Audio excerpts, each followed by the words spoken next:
The Echoes of Home. Chapter 1. The Move. It was a crisp autumn afternoon when Emily and Ben first laid eyes on the old Victorian house. The sun cast a warm glow on the faded red bricks, making them appear like smoldering embers against the blue sky. Vines of ivy snaked up the sides, their leaves just beginning to turn shades of gold and crimson. The front garden was a tangle of overgrown rose bushes and wild grasses, lending the property an air of charming neglect, as if it was a hidden gem waiting to be rediscovered. "This is it, Benny," Emily said, her hazel eyes shining with excitement as she squeezed his hand. "Our new home." Her coppery curls danced in the breeze and her cheeks were flushed pink from the autumn chill. Ben couldn't help but smile at her enthusiasm, his heart warming at the sight of her joy. He knew how much this move meant to her, a chance to start fresh after the heartache they'd endured this past year, the miscarriage that shattered their dreams of starting a family, the stress fracturing their once rock-solid bond. "It's beautiful," he admitted, taking in the stately lines of the Victorian. Yet a flicker of unease tugged at the back of his mind, an instinctive shiver down his spine. There was something about the house that felt off, as if it was watching them, assessing, waiting. He shook his head, dismissing the irrational thought.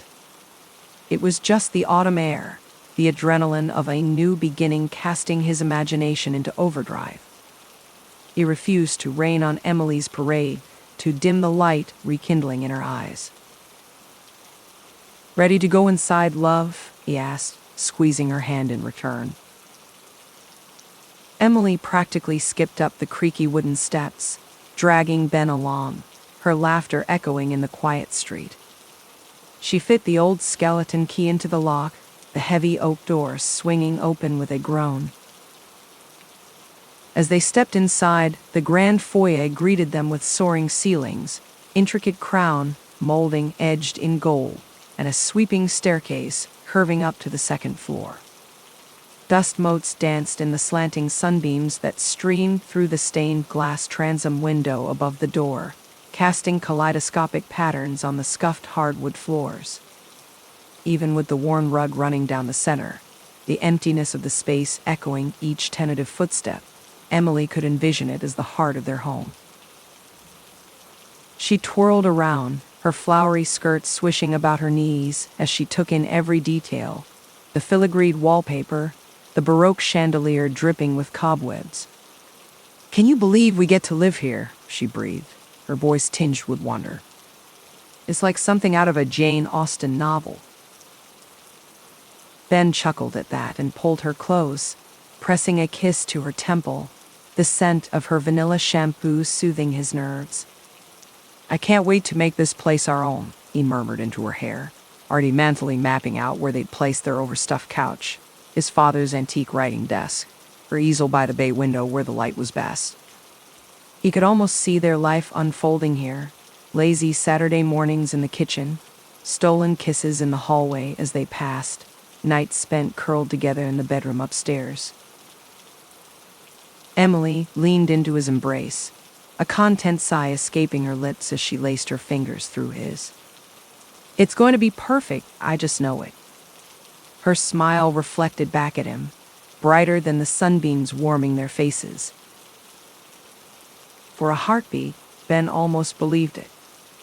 That this house could be their second chance, that they could piece their lives back together within these walls, that the shadows of the past year could be left on the doorstep.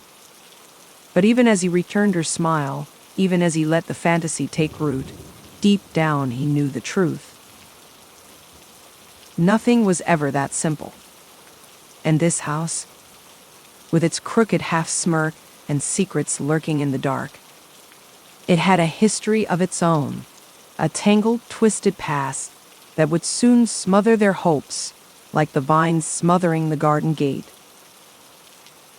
The first few days passed in a whirlwind of activity as they unpacked box after box, each room slowly transforming under Emily's keen eye and tireless hands.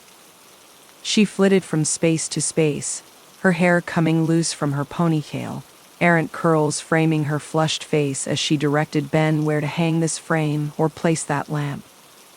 Her energy was infectious, her renewed sense of purpose shining through as she poured herself into carving out their niche within the aging walls. Ben, ever the practical one, gladly acted as her faithful assistant, happy to let her take the reins on the creative front. Together, they breathed new life into the tired rooms, blowing the cobwebs from the corners and airing out the dust from the upholstery. Slowly, the house began to feel not just habitable, but homey. Cozy. Perhaps they had a fighting chance after all. But even as they fell into a rhythm, even as their laughter began to chase away the gloom, the house started to whisper its secrets. At first, they were subtle, easily dismissed. The creak of a floorboard in the dead of night. The inexplicable chill down a drafty hallway. A fleeting shadow in the corner of Emily's vision, dissipating like mist when she turned her head. Ben was quick to wave away her concerns when she'd pause, her brow furrowed, the hairs on the back of her neck standing at attention.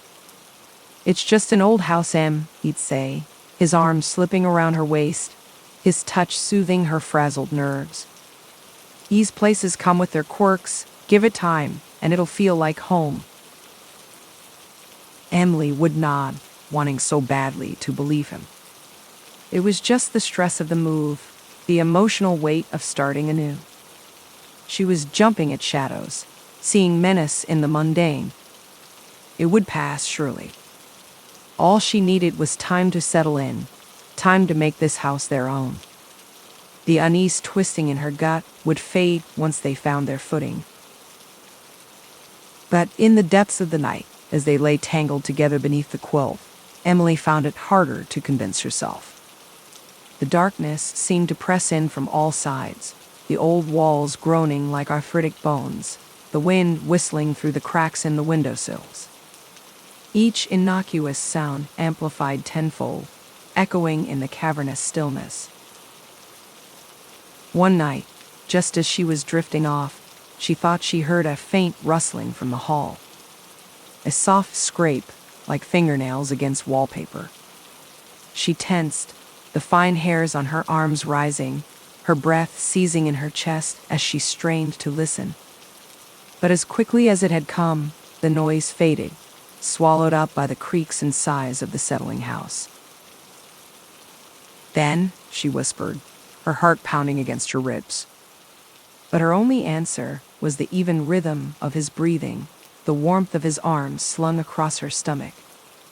Chiding herself for her overactive imagination, she snuggled closer to his solid form, willing herself to relax. It was nothing, she told herself firmly. Just the wind, the old bones of the house stretching as the temperature dropped.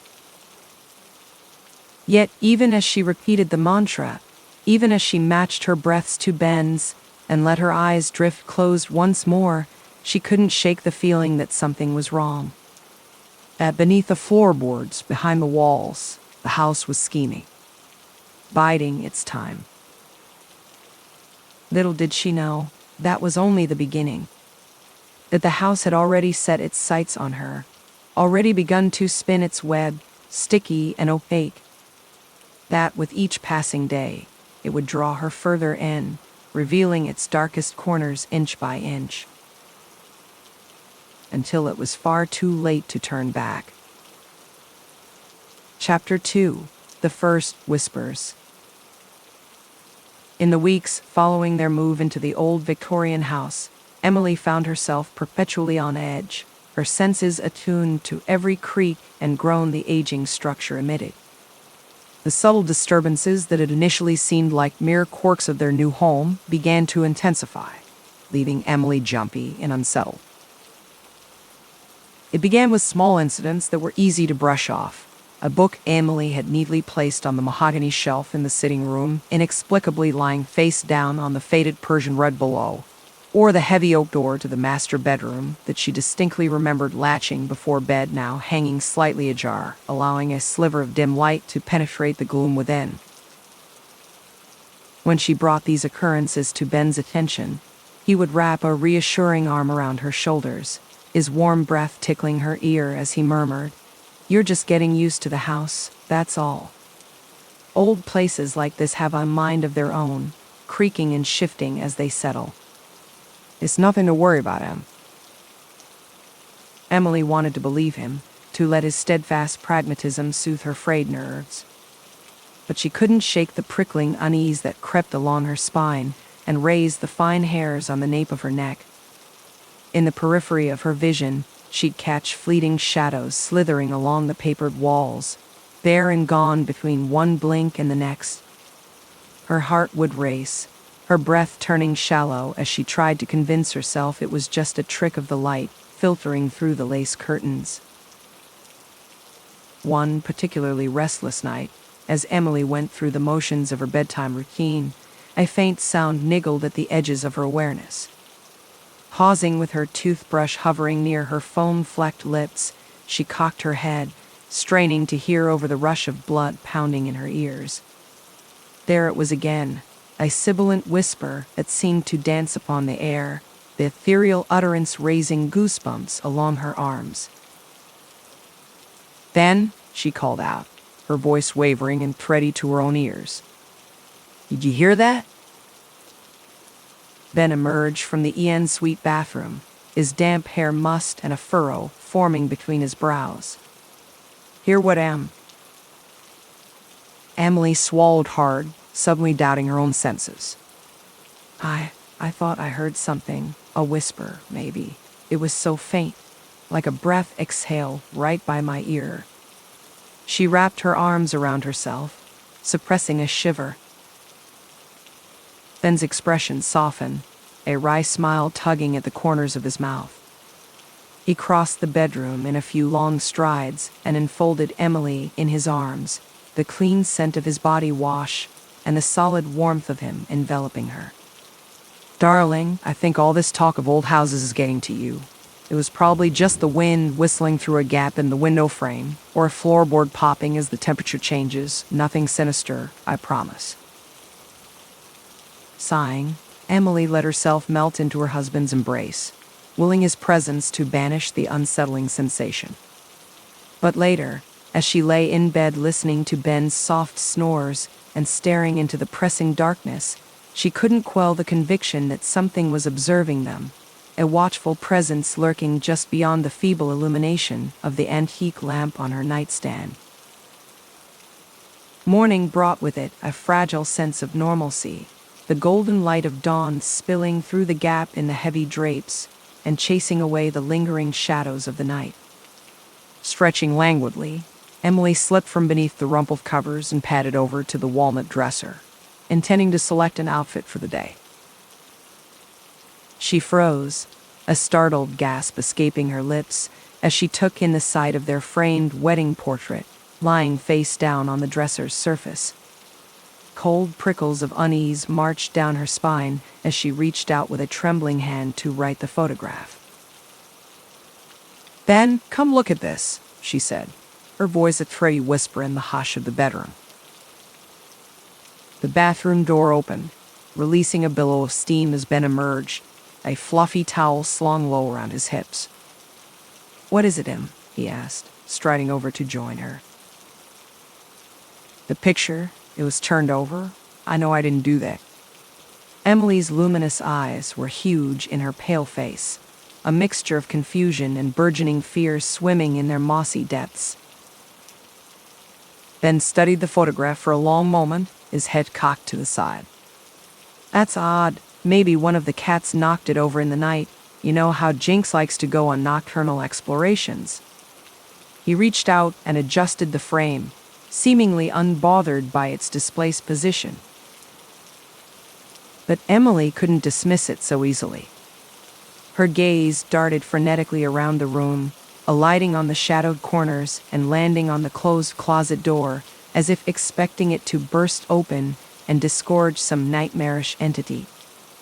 "I don't know, Ben. I just had this feeling." The words tangled on her tongue, her unease too amorphous to be neatly defined. Sensing her mounting distress, Ben enveloped her in his arms once more, the heat of his freshly showered skin seeping through the thin fabric of her nightgown. Hey, it's okay to remember these old houses have a mind of their own. Floorboards shift, drafts sneaking through cracks. Things get jostled without any help from us. I'm sure it's nothing to worry about, love. Drawing in a shuddering breath, Emily nodded against his chest, desperate to let his steadfast certainty ground her.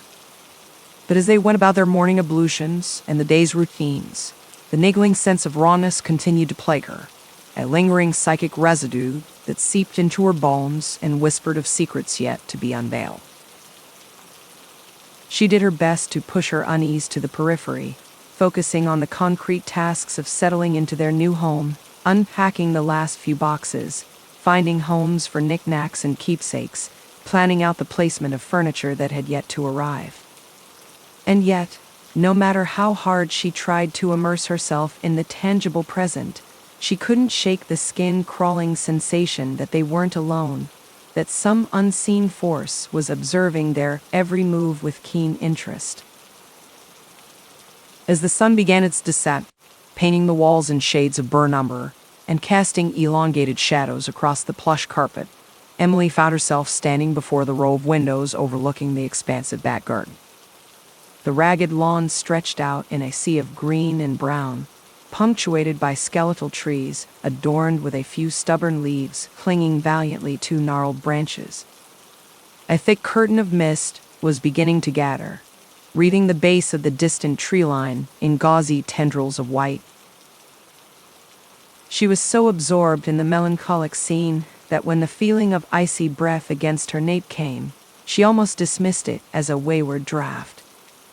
But then it came again, the phantom exhalation ruffling the fine hairs at the base of her skull and sending a violent shudder through her slender frame. Whirling around, her heart lodging in her throat, Emily scanned the room with wide, searching eyes. But there was nothing, just the familiar furnishings in the dying light of the setting sun. Unnerved, she wrapped her arms tightly around herself, trying to rub away the chill that had seeped into her marrow. That night, as they lay side by side in the cavernous darkness of their bedroom, Emily couldn't shake the unrelenting feeling of eyes upon her. She lay rigid beneath the heavy duvet, every muscle tense as she strained her senses for any hint of an otherworldly presence. Beside her, Ben slept on, oblivious to the encroaching unease that had wound itself around Emily's heart.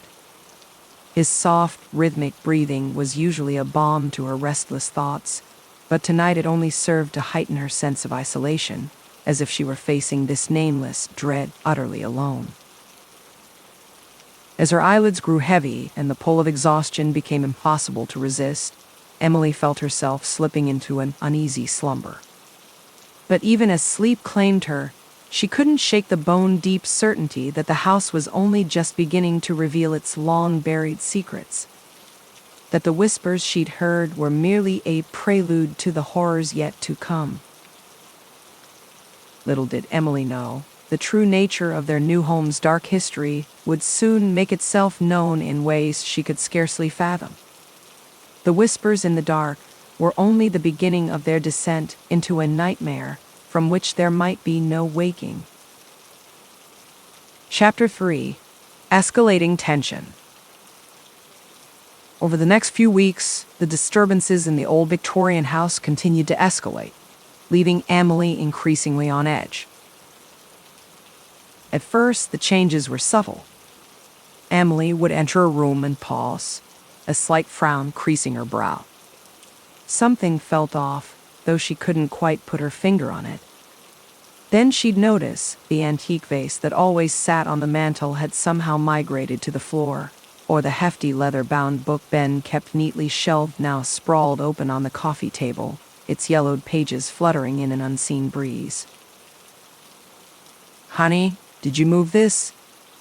Emily called to Ben, trying to keep the unease from her voice. Ben poked his head in from the kitchen, wiping his hands on a dish towel. Oh, nah, must have been the cats again." He shook his head with a chuckle.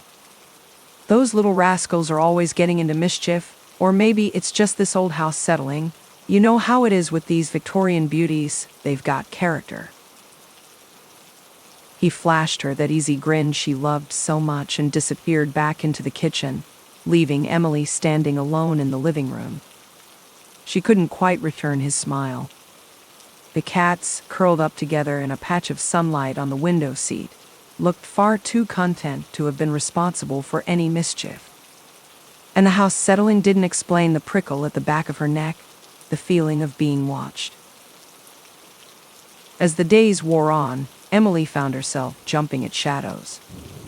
She'd be folding laundry in the bedroom and catch a flicker of movement in the corner of her eye. Heart pounding, she'd whirl around only to find nothing there. Other times, padding down the hallway, she'd freeze at the sound of footsteps from the attic above. Footsteps in a cadence just slightly off from Ben's familiar gait. "It's an old house," she'd whisper to herself, a mantra that grew increasingly hollow each time she repeated it, just the wood expanding and contracting. One evening, as Emily stood at the kitchen counter chopping vegetables for dinner, a sudden chill enveloped the room. It seeped into her bones, raising goosebumps on her arms despite the cozy warmth from the oven. The rhythmic thunk of the knife against the cutting board faltered. Emily's hand trembled as she set the knife down with deliberate care. She swallowed hard. There it was again, that unmistakable feeling of a presence at her back, an icy breath stirring the fine hairs at the nape of her neck. "Ben?" Her voice came out higher than she intended, wobbling with barely suppressed fear. "Is that you?" Only silence greeted her. The kind of silence that roared in your ears, pressed down on your chest until it was hard to breathe. With a Herculean effort, Emily forced herself to turn, her heart a trapped bird battering against her ribcage. The kitchen stood empty. The old analog clock on the wall ticked onward, unconcerned. Emily's gaze darted to the corners of the room, half expecting to see a figure lurking there. But there was nothing. Just the gleaming stainless steel appliances, the checkerboard floor tiles, a dish towel slung haphazardly over the oven handle. All so mundane, so normal.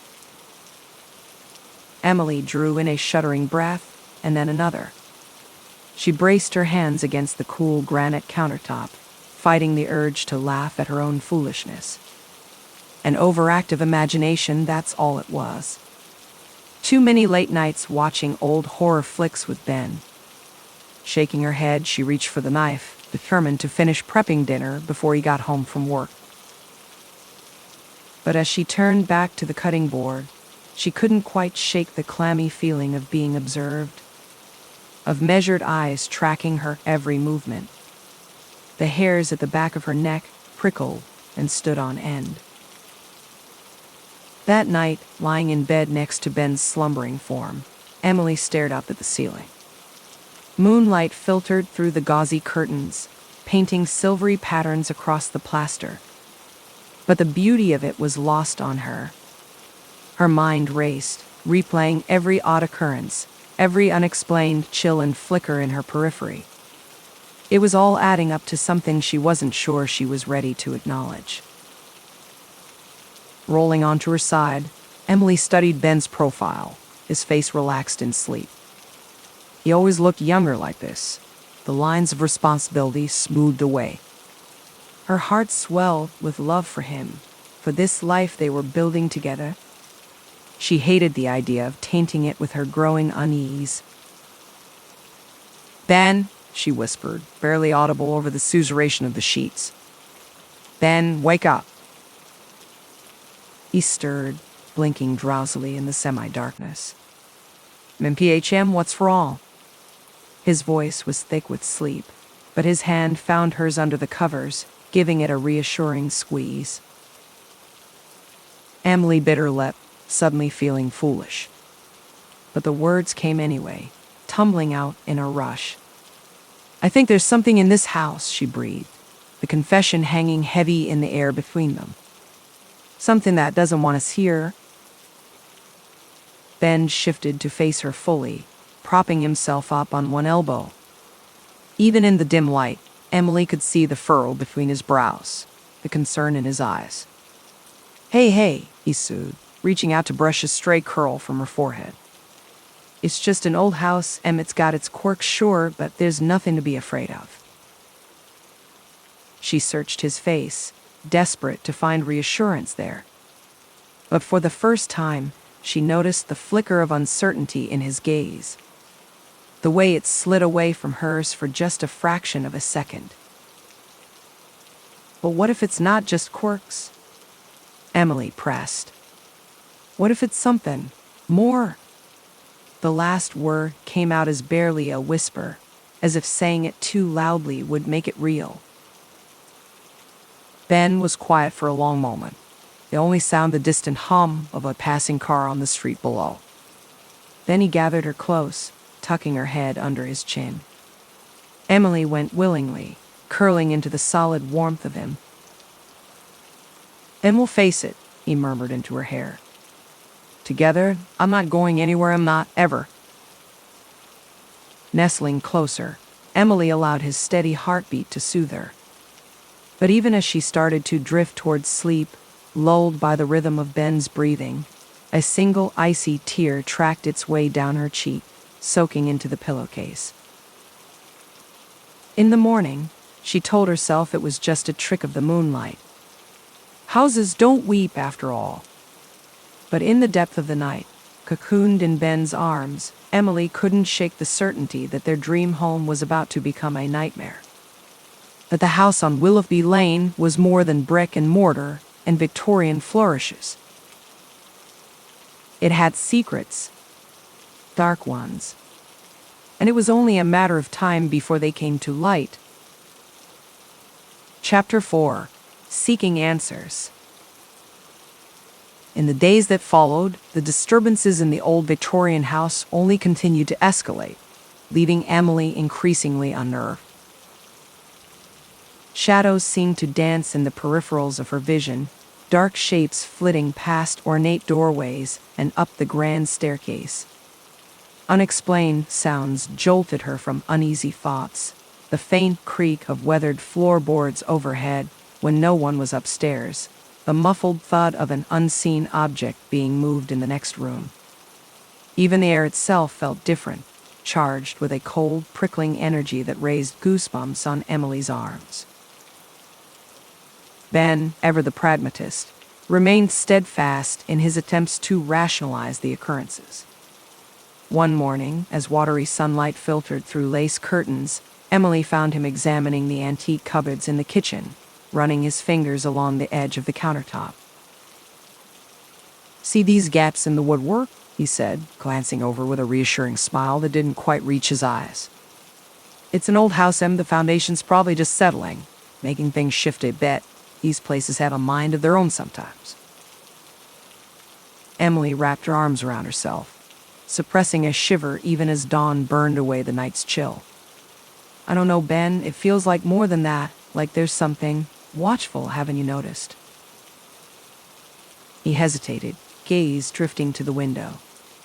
Outside, the sprawling garden lay shrouded in mist, overgrown rose bushes twisting possessively around the gate. "You're just getting used to the quirks, that's all," he said, but there was a tremor of doubt beneath the words. As the weeks passed, even Ben's confidence began to waver. At night, lying together beneath the heavy duvet of their four-poster bed, Emily would feel him tense at every creak of the old boards, every low moan of wind through the eaves. He'd catch himself glancing around the room, eyes lingering on darkened corners, as if searching for something he couldn't quite define. The unease that had once been confined to Emily's mind was now seeping inexorably into his as well.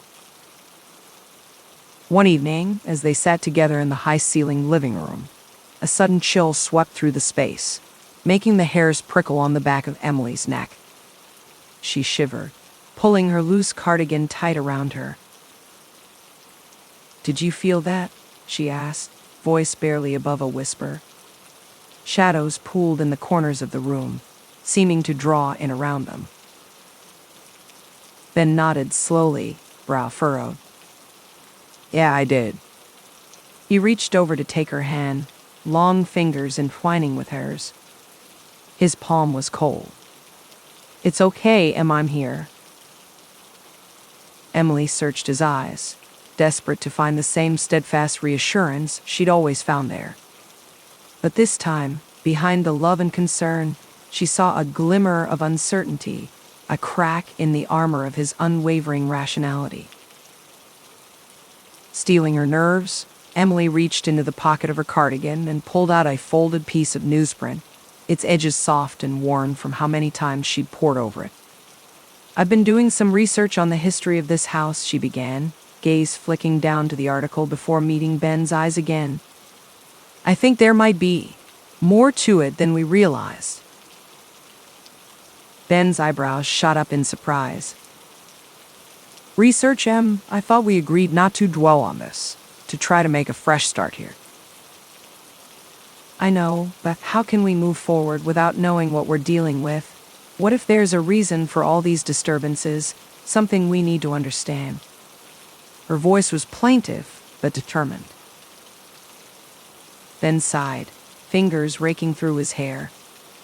Okay, fine. What did you find? Emily smoothed the crumpled article out on the low coffee table, headlines stark against yellowed paper. 15 years ago, the family living here before us, the Harpers, vanished, without a trace. Then still, face draining of color as his eyes scanned the words. No evidence of foul play, no leads, he read aloud, voice rough. After weeks of fruitless searches, investigators remain baffled by what they are calling the most perplexing missing persons case in recent memory. He looked up at Emily, shock and disbelief mingling in his expression. He just disappeared. What do you think happened? I don't know, she admitted. But the more I dig into the town records, the stranger it all seems. No one here likes to talk about that night. It's like they're afraid of stirring up old ghosts. Emily shuddered, gaze drifting around the shadowed room. And maybe they should be, she added softly. A long moment of silence stretched between them, heavy with all the implications. Finally, Ben squeezed her fingers. Okay, if you really think there's a connection, that this could help us understand what's happening here, I'm with you, but I need you to be careful, Em. Don't let this consume you. She met his eyes, resolute. I won't, but one way or another, we need to get to the bottom of this, because this house, it's getting inside my head, Ben, like it wants something from us, and I'm afraid of what will happen if we don't find a way to give it peace. He pulled her close, arms enfolding her, as if he could shield her from every dark thing. But deep down, Emily knew their only hope lay in the secrets of a past long buried. Secrets she would have to unearth, no matter how dark the revelations might be. Little did she know, the answers she sought would lead her down a path fraught with peril. In the shadows of the old Victorian, something was waiting. Restless. Ravenous. And it was growing stronger every day. Chapter 5. Introducing Skepticism. As the days turned into weeks, Emily's obsession with uncovering the truth about the Harpers and the house's haunted past only deepened. She spent countless hours poring over old newspaper clippings in the musty archives of the Historical Society, hunting down any scrap of information that might shed light on the family's mysterious disappearance decades prior.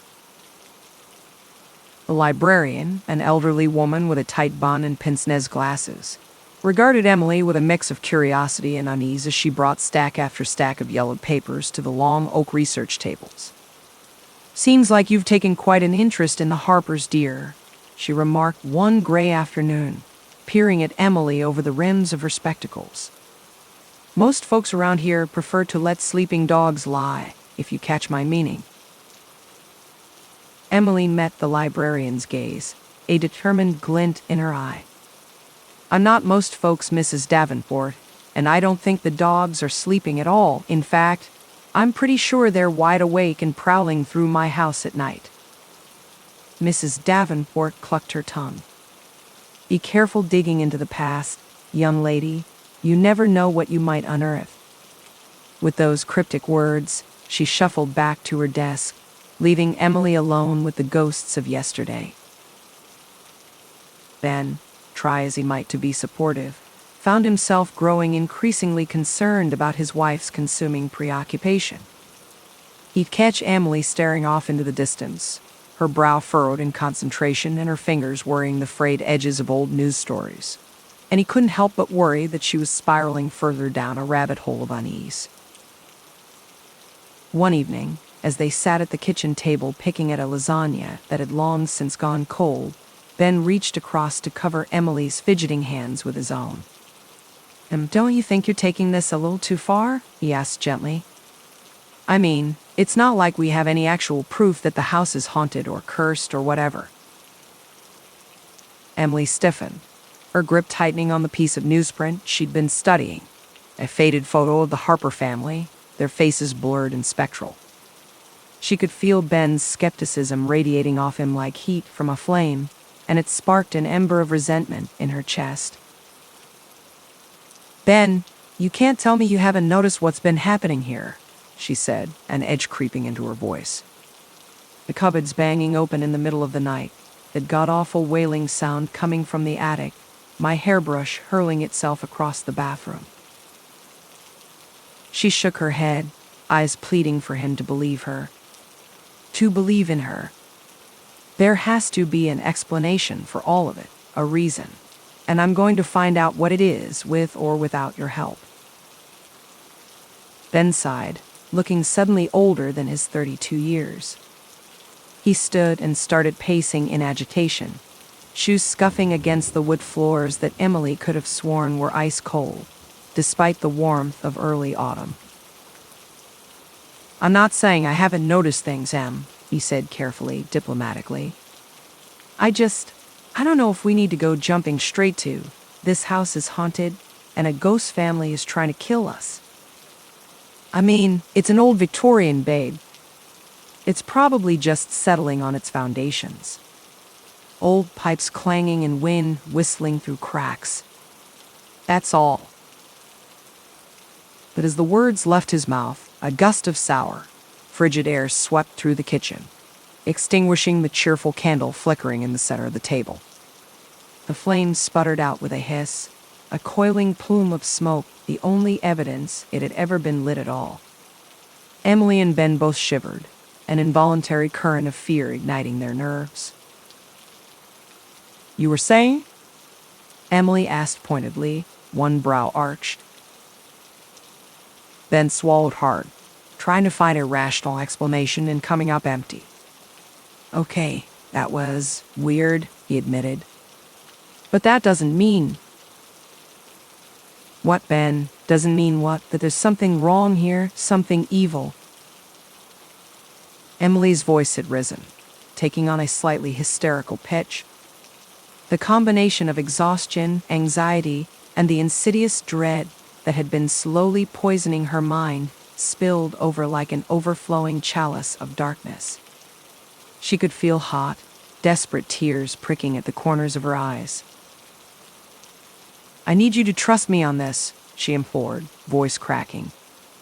"I need you to believe me when I say I can feel it in my bones that this house is rotten with secrets, that the Harpers are still here somehow watching us, trying to tell us something or hurt us, I don't know." Ben's face softened, the lines of skepticism smoothing into concern. He crossed to Emily in 2 long strides and took her into his arms, folding her against his broad chest. She melted into him, a sob catching in her throat. "It's all right," he murmured into her hair, running a soothing hand up and down her back. "I'm sorry, Em, I didn't mean to make you feel like I don't believe you. I'm just trying to make sense of all this, same as you." Emily clung to him like a lifeline, fingers curling into the soft flannel of his shirt. She breathed in the comforting, familiar scent of his aftershave and let it ground her, anchor her to the world of the living. After a long moment, Ben pulled back just enough to look her in the eyes, his hands rising to cradle her tear-stained face. Listen, I may not understand everything that's happening in this house, but what I do know is that I love you, and I trust you. So if you say there's something sinister going on, then I'm with you 100%. We're in this together, right? Emily managed a wobbly smile, her heart swelling with relief and gratitude. Together, she echoed. No matter what. Ben bent his head to capture her mouth in a tender kiss, a silent promise.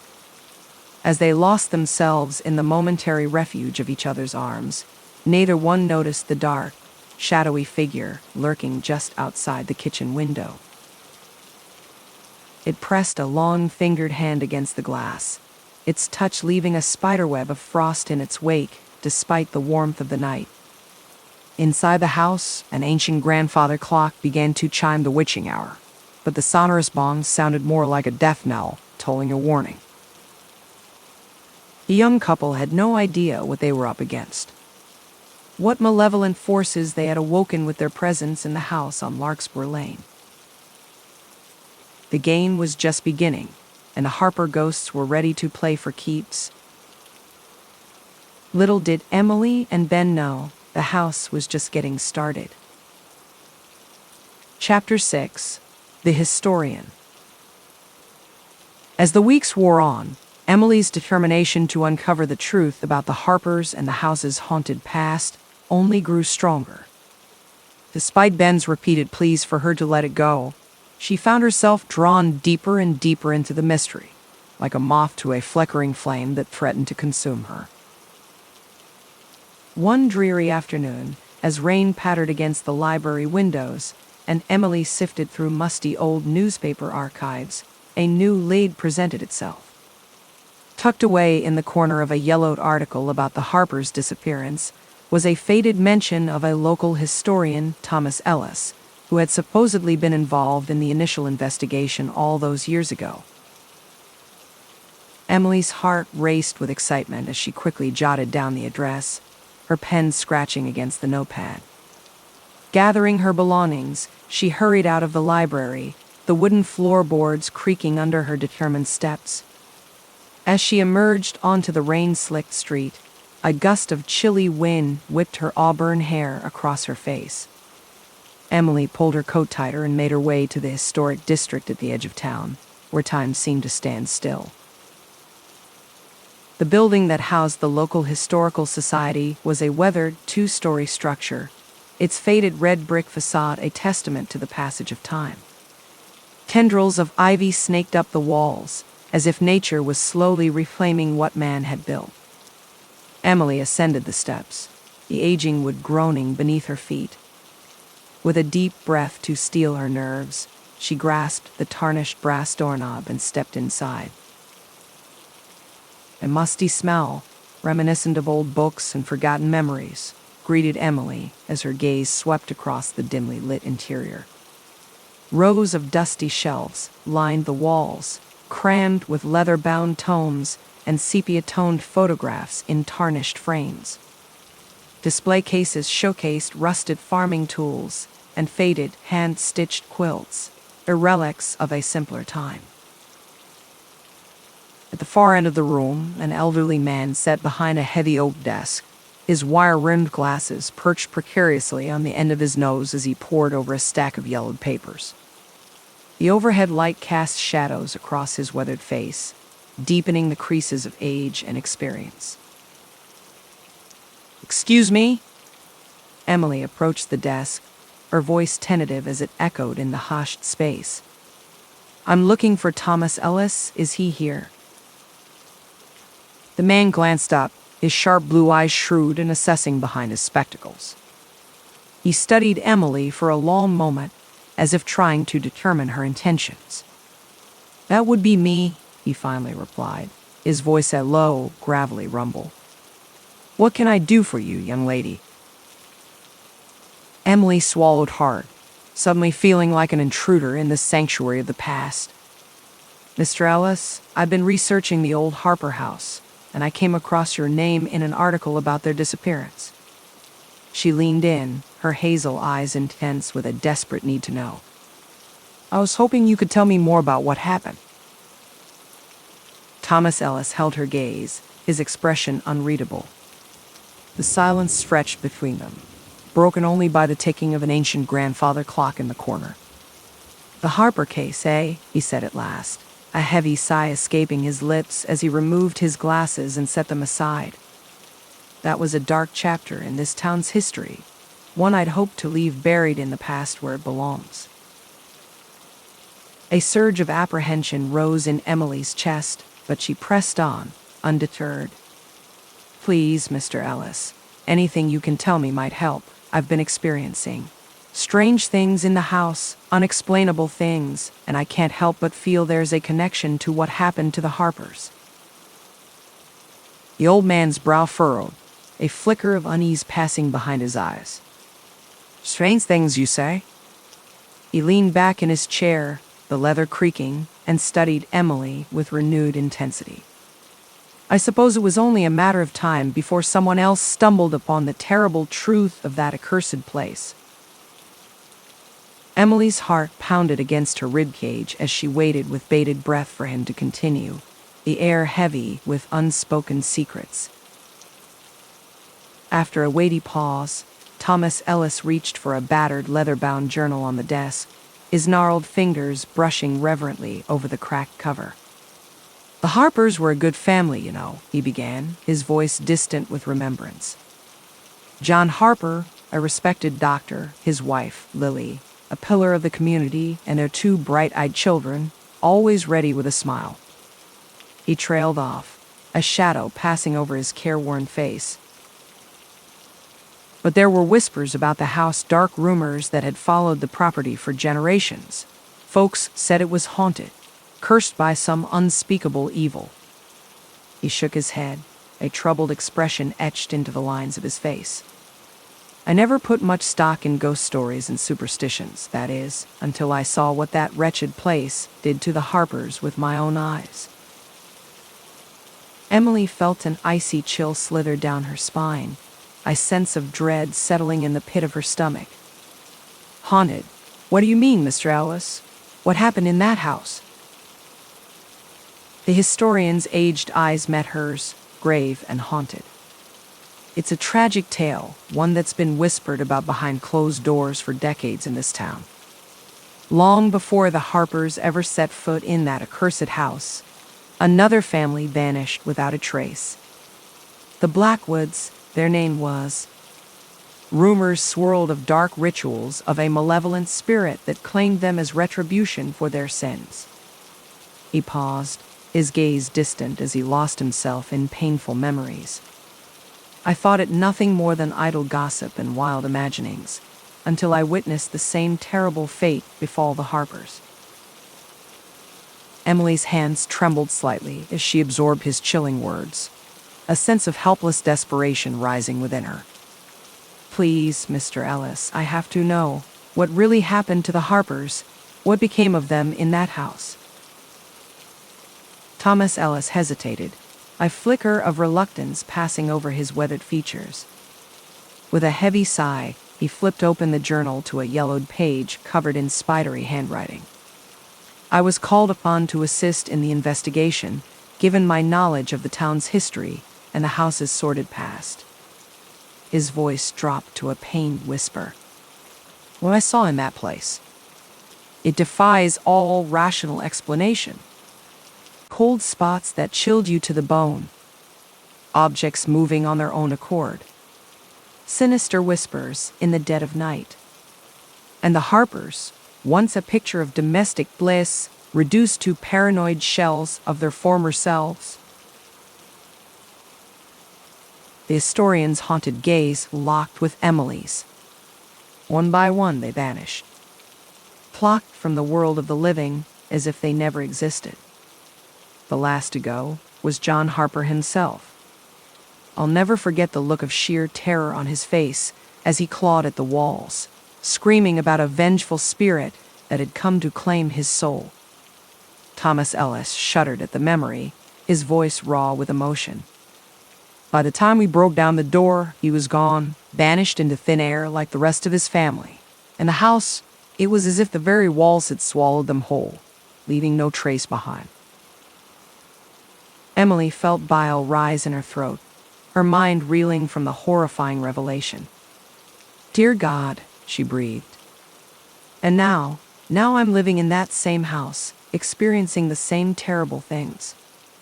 Desperation clawed at her chest as she leaned forward, her eyes beseeching. "Please, Mr. Ellis, there must be a way to stop this. I can't let what happened to the Harpers happen to us. To Ben, I'll do whatever it takes." Thomas Ellis regarded her with a mixture of sympathy and grim resignation. "I'm afraid the dark forces at work in that house are not to be trifled with." He closed the journal with a soft thud, the sound echoing like a death knell. "But if you're determined to confront the evil that dwells within those walls, I'll do what I can to guide you, but be warned, the path ahead is fraught with peril. The secrets you uncover may shake the very foundations of your sanity."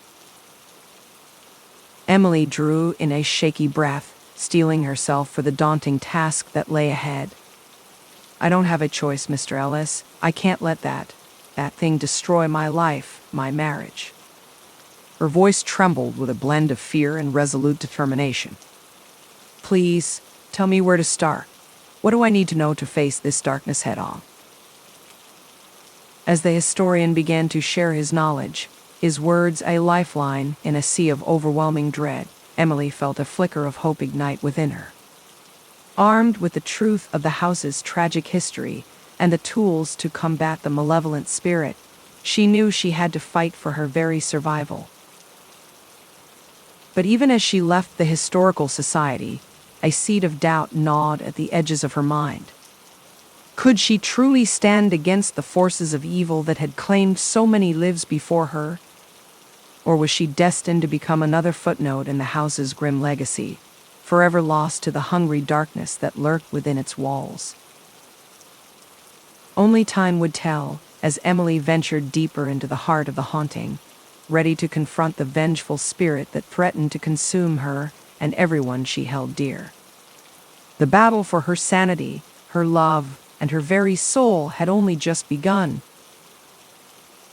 As Emily left the historical society, her mind raced with the fragments of information she'd gleaned. The Harpers' fate, the rumored haunting, and the historian's ominous warning, it was all so much to process.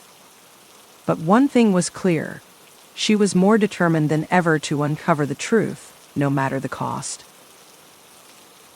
Little did she know, the path that lay ahead would test the very limits of her courage and sanity. Chapter 7. Uncovering the Tragedy. In the days that followed her visit with Thomas Ellis, Emily became consumed by her quest to uncover the truth about the Harpers and the dark history of the old Victorian house. She spent countless hours scouring through the historian's journal, piecing together the fragments of information he had shared. The dusty pages crackled beneath her fingers as she carefully turned them, the fading afternoon light filtering through the lace curtains of the study. Spread out on the antique desk before her were yellowed newspaper clippings, frayed black and white photographs, and Thomas' spidery handwritten notes. The air felt heavy, charged with the secrets of the past that seemed to whisper from every corner. The more she learned, the more her heart sank. A queasy unease churned in her stomach as the tragic tale unfolded. According to Thomas's meticulous record-keeping, the Harpers were not the first family to vanish from the house. A previous family, the Blackwoods, had met a similar fate decades earlier. The Blackwood family disappeared without a trace in 1972, Emily read aloud, her fingers tracing the faded ink on the page. A shiver tingled down her spine, despite the stuffy warmth of the cramped study. The police investigation turned up no clues, no leads, nothing. It was as if they had simply vanished. She paused, breathing out a shaky sigh. A gloomy late-afternoon silence hung in the room, broken only by the mournful creaking of the old house settling on its foundations. Motes of dust swirled lazily in the fading shafts of light. The parallels between the two cases were chilling, and a sinking feeling told her that the truth she sought would be far more horrifying than she could have imagined. Determined to uncover the full extent of the house's dark history, Emily delved deeper into Thomas's journal. The pages were filled with detailed accounts of the occurrences that had plagued the Blackwood and Harper families, unexplained noises like muffled weeping and dragging footsteps in the night, fleeting glimpses of ghostly figures in old-fashioned clothing, and a pervasive sense of being watched by unseen eyes, a suffocating dread that had seemingly consumed the occupants of the house. There are whispers, old folk tales, that speak of a vengeful spirit bound to the property, Emily read, her brow furrowing. The words sent an icy tendril of fear slithering down her back.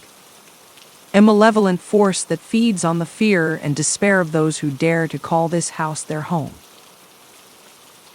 Emily pushed back from the desk, rubbing her bleary, strained eyes. Shadows pooled in the corners of the room as dusk gathered outside. How long had she been reading? Unease prickled over her skin as she realized how still and silent the house had grown while she'd been absorbed in her research. Hastily gathering up the scattered pages, Emily rose and made her way out into the dimly lit hallway. As she crept upstairs, she couldn't shake the crawling sensation of being watched, of some unseen presence stalking her through the gloom. She paused on the landing, her pulse hammering in her ears. Her wide eyes swept the deeper shadows that seemed to seethe and writhe in the far reaches where the one light of the wall sconces didn't reach. Shivering, she quickened her pace, desperate to put as much distance between herself and the malignant force that seemed to permeate the very walls, hungry and waiting. The tread of the steps creaked under her feet like weary sighs. At the end of the corridor, the bedroom door stood ajar, spilling a welcoming wedge of warm lamplight. When she finally reached the sanctuary of the bedroom, Emily found Ben sitting on the edge of the bed, a deep frown etched on his face. He looked up as she entered, worry lines creasing his brow. "And we need to talk," he said, his voice grave. Emily felt her heart sink like a stone. A cold sense of dread unfurled in her chest. "What is it, Ben?" She crossed the room, perching next to him on the bed.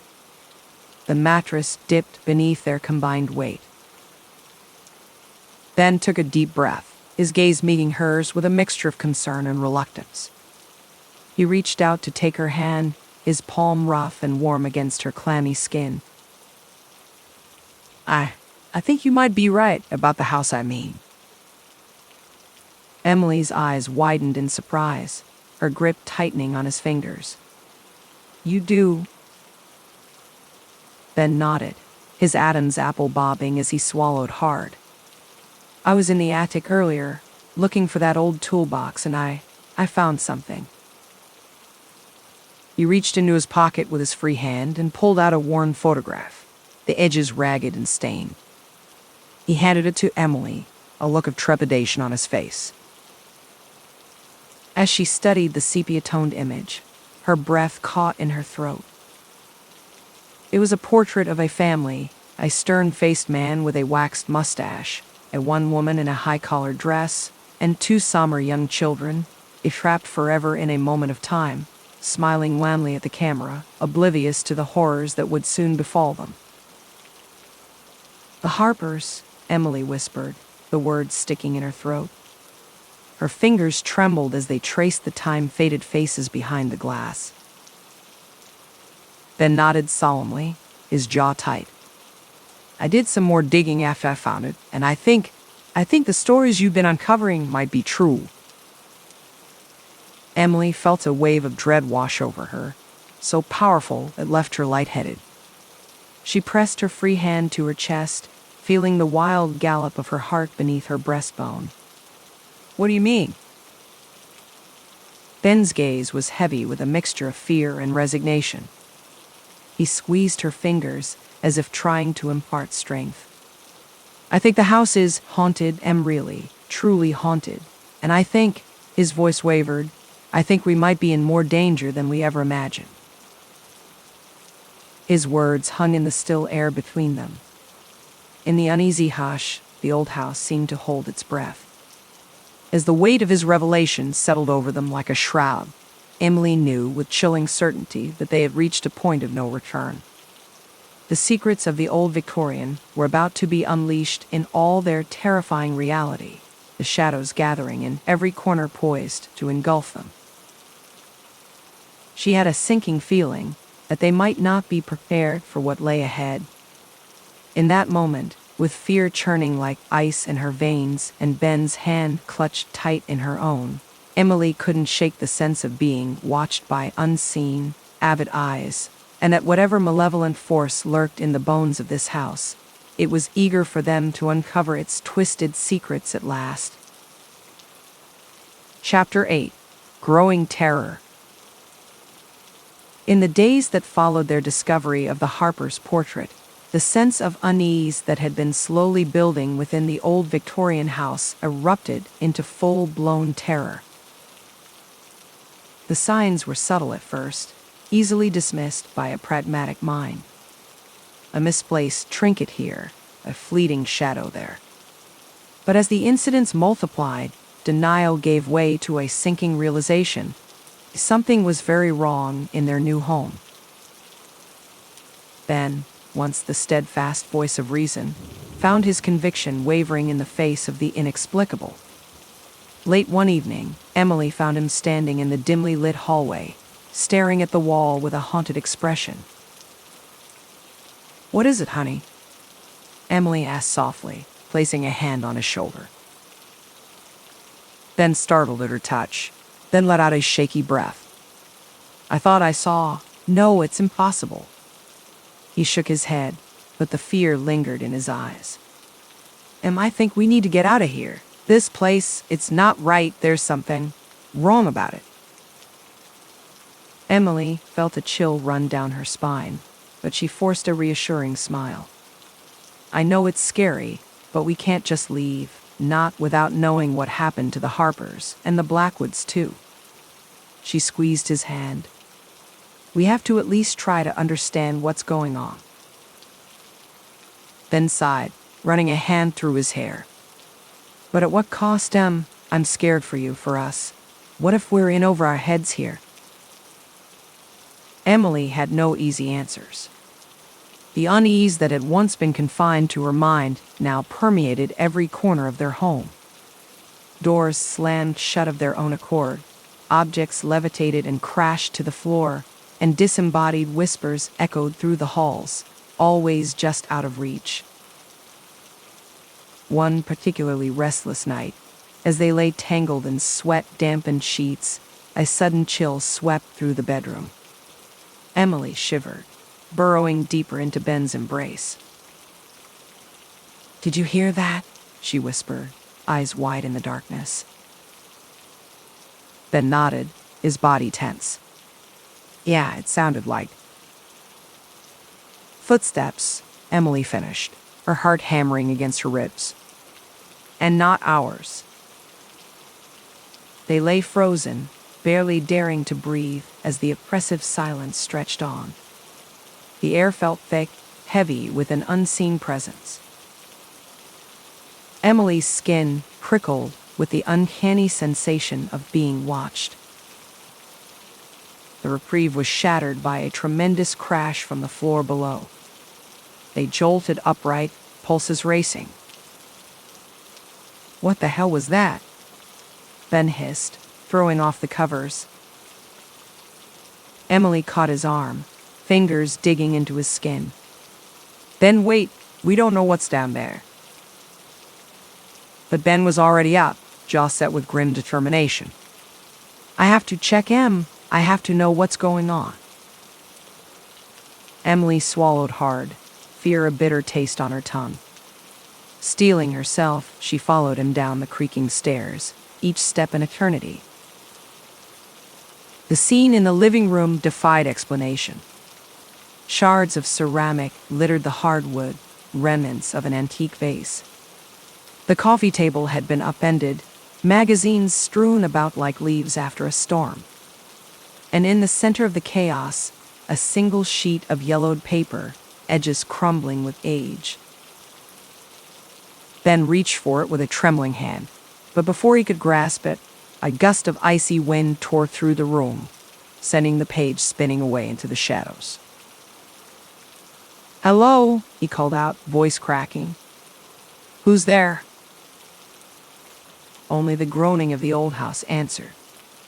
Emily shuddered, the fine hairs on her nape standing on end.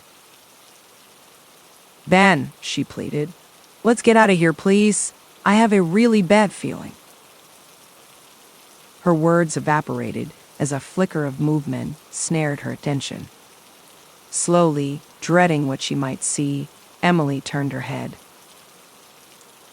There, in the darkest corner, stood a figure. Though obscured by shadow, the outline was unmistakable, the tattered dress, the long, tangled hair. And the eyes, two burning coals of malevolence boring into Emily's very soul. Pure, primal terror seized her. "Ben," she breathed, nails cutting into his arm. "We need to go now." This time, Ben offered no argument. In a blur of frantic motion, they stumbled for the door, the oppressive presence at their backs spurring them on. They didn't stop running until the house was far behind, a dark silhouette against a moonlit sky. Bent double, gasping for air, Emily met Ben's wild-eyed gaze. In that moment, an unspoken understanding passed between them. Whatever dwelled in that house, it had marked them. Their fates, for better or worse, were now inextricably tied to the horrors lurking within those walls. The true nightmare was only just beginning. Chapter 9. Mrs. Davenport's Clues. In the days following their harrowing encounter with the unseen presence in the old Victorian house, Ben and Emily lived in a persistent state of unease. The memory of fleeing the property, hearts pounding with primal terror, remained fresh and raw. Neither had been able to muster the courage to return and confront whatever lurked within those walls. Ben paced anxiously across the living room of their cozy bungalow, running a hand through his unruly brown hair. The late afternoon sun cast long shadows across the hardwood floor. "I don't think we should go back there, Em," he said, brow furrowed with concern. "Whatever's in that house, it's not right. I can't shake this feeling that it's dangerous." Emily sat curled up on the overstuffed sofa, arms wrapped tightly around her knees. She wanted to share Ben's reservations, to simply walk away and never look back. But the mystery called to her, an insistent tug she couldn't ignore. There were secrets in that house, secrets someone once had buried. She met Ben's worried gaze, pale green eyes pleading for understanding. "I know, Ben, but we can't just leave it like this. We have to find out what happened to the Harpers and the Blackwoods before them." She reached out to take his hand, trying to convey her desperation through that simple touch. "Don't you see? This could be the key to stopping whatever's in that house, once and for all." Ben sighed heavily and sank down beside her. The cushions exhaled under his weight. He squeezed her fingers gently, calluses from his carpentry work rough against her skin. "I just don't want you getting hurt, and I couldn't bear it if something happened to you." "I know, and I love you for wanting to protect me." Emily smiled, but it didn't quite reach her eyes. "I have to do this, though, for both of us, for our peace of mind." After a long moment, Ben nodded reluctantly. "Okay, we'll go back, but we do this smart deal, no splitting up or unnecessary risks." "Deal." as the crimson and gold streaks of sunset faded into a star-flecked indigo sky. Ben and Emily found themselves standing before the old Victorian once more. The house loomed above them, paint peeling from rotting clapboard siding, porch sagging tiredly. Moonlight glinted off the few window panes that weren't shattered or boarded over. A chill breeze whispered through the overgrown yard, making Emily shiver despite her jacket. "Fancy meeting you two here," a throaty voice rasped from the shadows. Emily jumped, pulse spiking. She spun to see their elderly neighbor Mrs. Davenport shambling down the cracked sidewalk, leaning heavily on a gnarled wooden cane. The old woman fixed them with a sharp, knowing stare from beneath the brim of her faded sun hat. "I thought I might find you snooping around," Mrs. Davenport continued, tone laced with accusation. "Mrs. Davenport, you startled me," Emily said, pressing a hand to her chest. She tried to summon a smile. "Actually, we were hoping to run into you. We need your help." The old woman glanced skeptically between Emily and Ben, eyes narrowing to shrewd slits. "Help, is it? Seems to me you two have bitten off more than you can chew with this place." She jerked her chin at the dilapidated house. "Please, if you know anything about what's happened here, about the Harpers or the Blackwoods, we need to know," Ben said, stepping forward. Mrs. Davenport let out a dry, rattling cough. "You don't know what you're messing with, this house. It's cursed, been that way long as anyone can remember." "Cursed how?" Emily asked, a shiver racing down her spine that had nothing to do with the night air. The old woman shot a look over her shoulder, as if afraid of being overheard. When she spoke again, her voice was low and urgent. "Decades ago, it was the Blackwoods, happy family, good people. Then one day, poof, vanished, same with the Harpers." "What happened to them?" Ben pressed.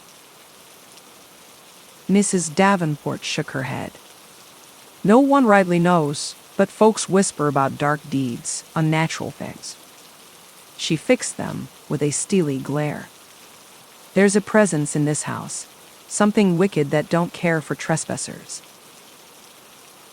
"We have to find out the truth," Emily said. "Please, anything else you can tell us?" The old woman held up a gnarled hand. "I've said too much already. You two best pack up and scoot before you end up just more names added to the list of the missing." With that dire warning, she turned and hobbled off into the darkness, the clack of her cane fading into the sighs of the wind. Emily and Ben stood staring after her for a long moment. A sense of dread settled heavy in Emily's stomach, cold and leaden. She squeezed Ben's hand, drawing strength from his presence. "We have to go in," she said quietly. Ben dragged a palm down his face, shoulders slumping in resignation. "I know, I don't like it, but I know." He searched her face. "We stick together in there, got it. No hero stuff. I promise." Steeling themselves, they approached the waiting house. The front door groaned open at the barest touch, as if eager to admit them. Mildew and rot billowed out to greet them. Emily clicked on her flashlight and took a hesitant step over the threshold, the warped floorboards creaking ominously underfoot. Ben followed close behind, one hand coming to rest reassuringly on the small of her back. The beam of the flashlight sliced through a murk of shadows and cobwebs. Faded portraits peered down sternly from the walls, their eyes seeming to track the intruder's every move. An antique hall tree stood by the door, hung with tatters that may have once been coats. The husks of dead flies littered the grimy wainscoting. "Homie," Ben muttered sardonically. "Maybe we should put in an offer." "Oh yeah, it's a real fixer-upper," Emily replied, trying for levity despite the fear needling up her spine. The house smelled of mold and stale air, tinged with an underlying sweetness she couldn't place, but which made her gorge rise. They proceeded cautiously, testing each step before putting their full weight down. The hall led to a grand staircase, sweeping up into darkness. Emily's every instinct screamed not to climb those steps, but she knew the answers they needed likely lay above. She chewed her lip, studying the treacherous-looking staircase. "The attic, that's where you found the Harper's photo, right?" "Yeah," Ben said grimly. "But, those stairs, I don't know, they look one strong breeze away from collapsing." "I don't think we have a choice." Emily took a deep breath of the fetid air and put her foot on the first step. It groaned, but held.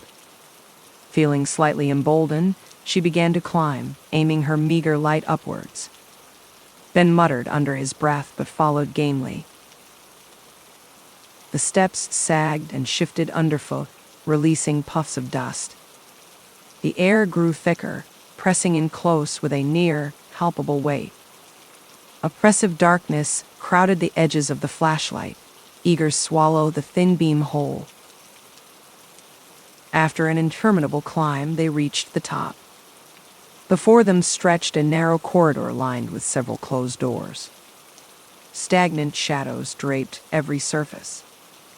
At the very end stood the door to the attic, beckoning.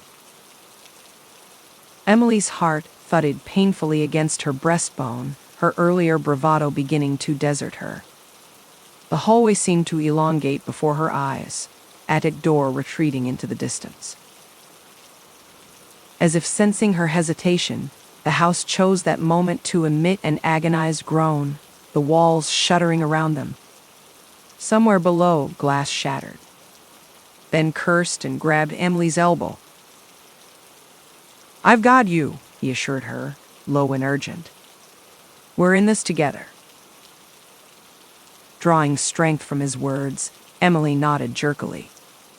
She forced her feet to carry her down the hall, Ben matching her step for step. It felt like wading through molasses. Dread hung cloying and heady as they drew near the attic door. Finally, after an eternity, they stood before their goal. Up close, Emily could see arcane symbols carved into the ancient wood, their meanings lost to time. Gouges that looked suspiciously like claw marks scored the surface. The door knew they were there. It seemed to pulse with a dark, eager energy. "Less chance to turn back," Ben said, a tremor underlying the brave front. Emily shook her head. They'd come this far. She reached for the tarnished brass knob. It was icy under her fingers, far colder than mere metal had any right to be. Bracing herself, she twisted. The mechanism shrieked in protest, motes of rust drifting down. With a sucking gasp, the door wrenched open.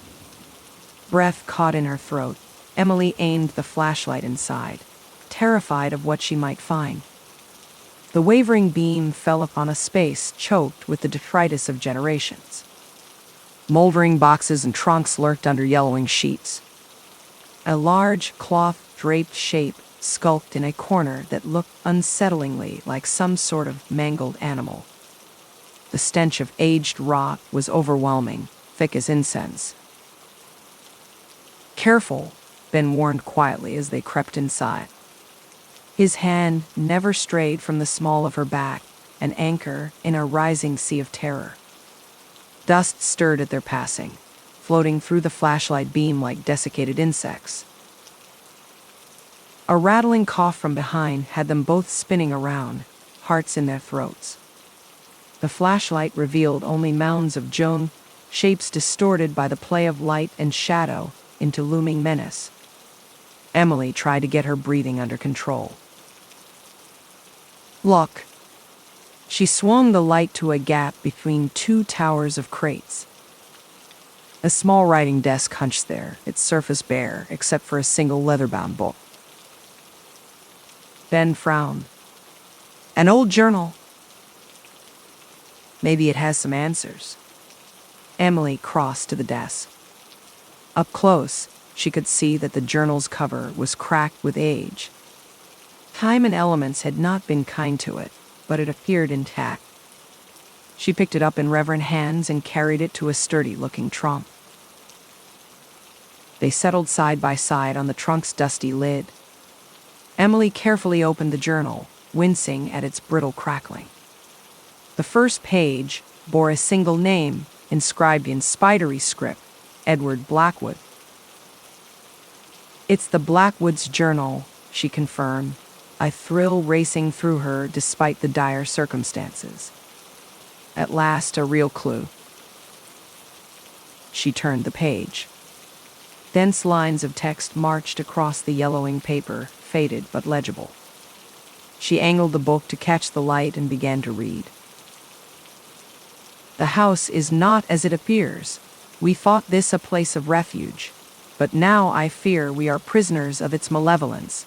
Small things, at first, objects moving, whispers in the shadows. But now..." She swallowed hard and forged ahead. "Now the presence grows bold. The children are terrified, and I cannot blame them. This evil knows no mercy.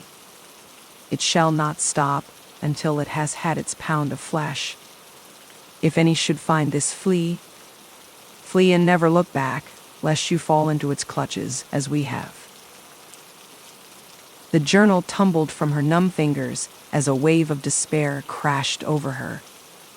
Beside her, Ben made a small, wounded noise. "They didn't just disappear," he said hoarsely. "Something took them, just like Mrs. Davenport said." Emily couldn't speak around the lump in her throat. She burrowed into Ben's side, desperate for the warmth and solidity of him. He wrapped an arm around her and held tight. For a long moment they simply clung to each other, the chirping of crickets outside the only sound.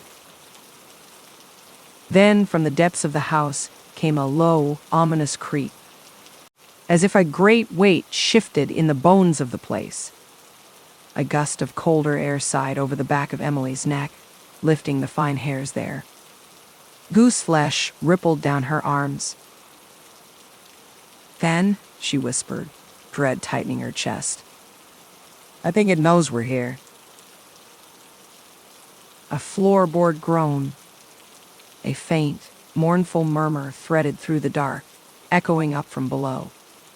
And then, in the farthest corner of the attic, a deeper shadow stirred. Something pale and misshapen unfolded itself from the darkness into a vaguely human form. A head lifted, and though she could discern no features, Emily knew with horrifying certainty that it was looking right at them. Ben's hand convulsed around her arm.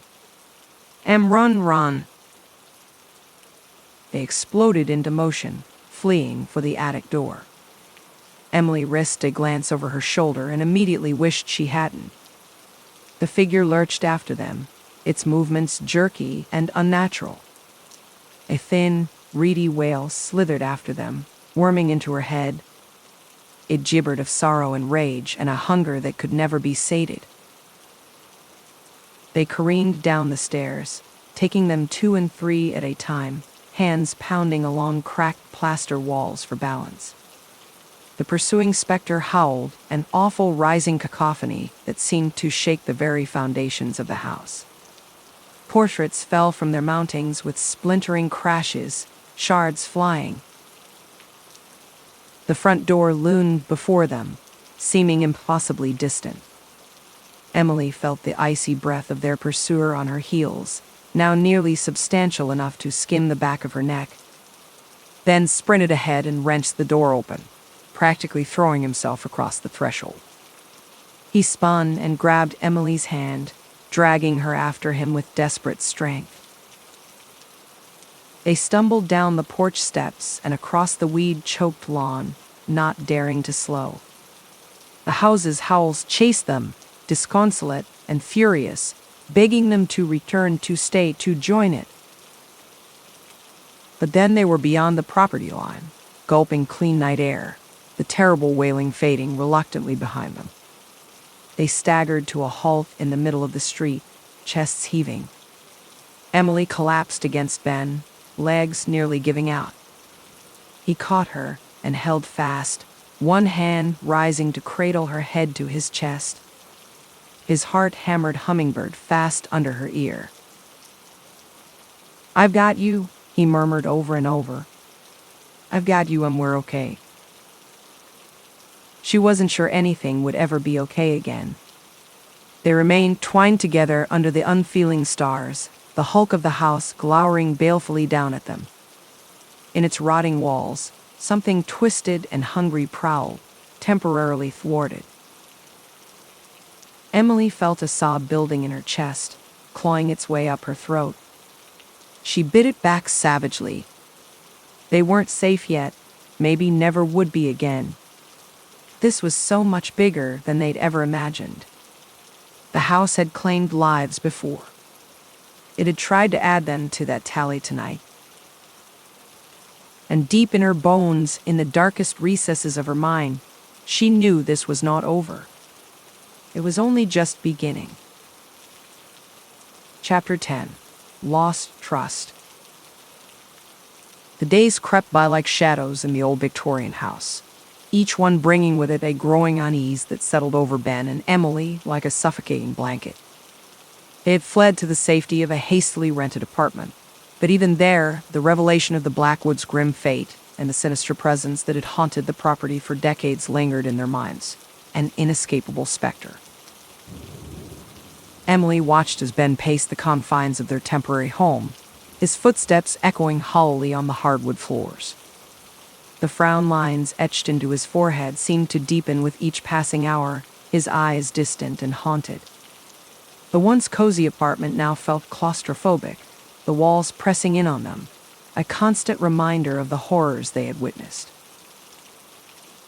"We can't just let it go, Em," Ben muttered, his voice barely rising above the hum of the refrigerator. "We have to go back. We need answers." Emily's heart clenched at the desperation in his tone. She reached out, her fingers brushing against his arm, a gentle touch meant to soothe. "Ben, please, you saw what was in that house, what it did to the Blackwoods." A shudder rippled through her, the memory of the attic's oppressive darkness still fresh in her mind. I can't face that again." Ben's gaze met hers, a flicker of something raw and primal in his eyes. "But the truth, Em, if we don't go back, we'll never know what really happened. And the Harpers, we can't abandon them to that fate." The mention of the missing family sent a chill down Emily's spine. The weight of their unknown fate pressed down on her, a tangible burden that grew heavier with each tick of the clock. She swallowed hard, her throat suddenly dry. "I know, Ben," she whispered, her voice cracking under the strain. "But I'm terrified. What if we're in over our heads? What if we can't stop it?" Ben's arms wrapped around her, his embrace fierce and protective. Emily clung to him, desperate for the comfort of his touch, but even as she pressed her face into his chest, she could feel the subtle tremor in his hands, the telltale sign of his own barely contained fear. "We have to try, Em, for our sanity. If nothing else, I can't live with this hanging over us." Emily nodded against him, her resolve wavering like a candle flame in the wind. She understood his need for closure, his refusal to let the mystery go unsolved. But the fear that had taken root in her heart, fed by the whispers of the shadows in that attic, was a paralyzing force she struggled to overcome. As the days bled into weeks, the chasm between them widened, a gulf of unspoken doubts and festering mistrust. Emily would catch Ben watching her, his gaze lingering just a moment too long, a question in his eyes that he dared not voice. The unease that had crept into their home was now seeping into the very foundation of their relationship, eroding the trust they had once taken for granted. One evening, as they sat in the cramped living room, the silence broken only by the distant wail of a siren. Ben finally spoke. "And we need to talk." The words hung in the air, heavy and ominous. Emily's heart skipped a beat, a sense of dread settling in the pit of her stomach. "What is it, Ben?" she asked, her voice barely above a whisper. He leaned forward, elbows resting on his knees, his hands clasped tightly together. I don't think we should go back to that house." Emily stared at him, her eyes widening in disbelief. "What? But Ben, we have to. The Harpers, the Blackwoods. We can't just walk away." Ben's hand reached out, covering hers, but the gesture felt hollow, a pale imitation of the comfort it once brought. I'm scared. What we saw in that place, what we read in that journal, it's beyond us. We're not equipped to handle this." She yanked her hand away, a sudden flare of anger igniting in her chest. "So you just giving up after everything we've been through?" "No, that's not it." Ben dragged a hand down his face, his expression twisted with anguish. "I can't lose you. The thought of that thing getting its hands on you, I can't bear it." "But don't you see?" Emily's voice rose, the frustration bubbling over. "If we turn our backs now, the truth dies with us and the Harpers. They could still be out there, trapped in some nightmare." Ben's shoulders sagged, defeat etched into every line of his body. "I know him, but I can't. I won't risk you." Emily's heart constricted, the realization that their once unshakable bond had been fractured by the horrors they had faced. The bitter taste of betrayal coated her tongue. "So this is your decision," she whispered, the hurt in her voice unmistakable. "You're abandoning the fight?"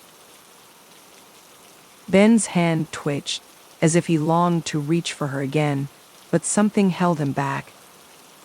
Please, I'm trying to protect you." But Emily was already on her feet, the tears she had held at bay now spilling freely down her cheeks. "No, Ben, you're protecting yourself because you're afraid." She moved stiffly, mechanically, as she grabbed her coat, her mind already made up. "I'm going back, with or without you." Ben's voice cracked as he called after her. Wait, please, don't do this." But Emily was already out the door, the cool night air a shock to her flushed skin. Her heart hammered in her chest, a sickening rhythm that matched the pounding in her head. She knew, with a certainty that chilled her to the bone, that the trust they had once shared had been shattered like a mirror, the jagged pieces cutting deep. As she walked, the streets empty and eerily silent, a whisper seemed to curl around her, an insidious siren song that drew her inexorably back to the old Victorian. The house was calling to her, demanding her return, and she knew that she had no choice but to obey. The path ahead was shrouded in darkness, a twisting trail that threatened to lead her into the very heart of madness. But Emily's resolve was set, her determination to uncover the truth an iron weight in her chest. Even as she walked, head bowed against the biting wind, she couldn't shake the feeling that she was being watched, that malevolent eyes were tracking her every step. The night seemed to press in around her, the shadows deepening, reaching out with icy fingers to draw her into their embrace. Little did she know, as she marched resolutely towards the old Victorian, that the horrors that awaited her there would test the very limits of her sanity and the strength of her convictions. For in that house the secrets of the past lay waiting, hungry for fresh blood. Chapter 11. The Ritual. The old Victorian house loomed before Emily, its weather-worn facade seeming to watch her approach with a sense of grim anticipation. She paused at the foot of the sagging porch steps, her heart thudding heavily against her ribs. The uneasy tension that had settled between her and Ben still weighed on her mind like a suffocating fog, but her determination to uncover the truth burned through it like a beacon. She had to do this for both of their sakes. Emily climbed the creaking steps and stood before the imposing front door, the peeling paint and tarnished brass knob betraying the house's neglected state. A shiver ran through her despite the warm breeze rustling the overgrown rose bushes along the porch railing. It was as if the very aura of the place reached out with icy tendrils to claw at her resolve. Swallowing hard, she pushed open the door, flinching as it groaned on rusted hinges. The grand foyer lay shrouded in deep shadows, the only illumination the anemic rays of sun struggling through grimy stained glass sidelights. Dust motes swirled thickly in the wan light. "Hello?" Her whispered query seemed swallowed by the heavy silence. Emily strained her ears, dreading yet hoping for an answer. But the house merely settled around her with an almost expectant stillness. Unease prickling along her skin, she forced herself forward, her footfalls muffled by the threadbare runner carpet lining the hallway. Faded portraits and landscapes peered down from the papered walls, their subjects obscured by years of grime. At the far end, the mahogany balustrade of the staircase twisted upward into shadow, seeming to beckon her to the dark secrets sequestered above. Emily hesitated at the foot of the stairs, pulse pounding in her ears. The weighty stillness of the house pressed down, thick and oppressive, broken only by the accusatory tick of an unseen clock. She thought of Ben, of the cold distance yawning between them since this all began, the loss of his solid presence by her side, an aching void. A flicker of resentment ignited in her chest. Why couldn't he see? Why couldn't he feel the wrongness in this place? But deep down she knew. It was the same reason she had been drawn to that faded Ouija board as a lonely, desperate teen. The same reason the Harper family tragedy called to her like a siren song. Some people were just more attuned to the subtle tug of the ethereal, to the siren song of secrets long buried. Jaw clenched, Emily started up the stairs, each step groaning under her weight like a weary sigh. Clinging cobwebs brushed her face as she ducked through the low attic doorway, dank air enveloping her. The unfinished space was exactly as they'd left it, lit only by the murky sunshine filtering through the grime-clouded dormer window.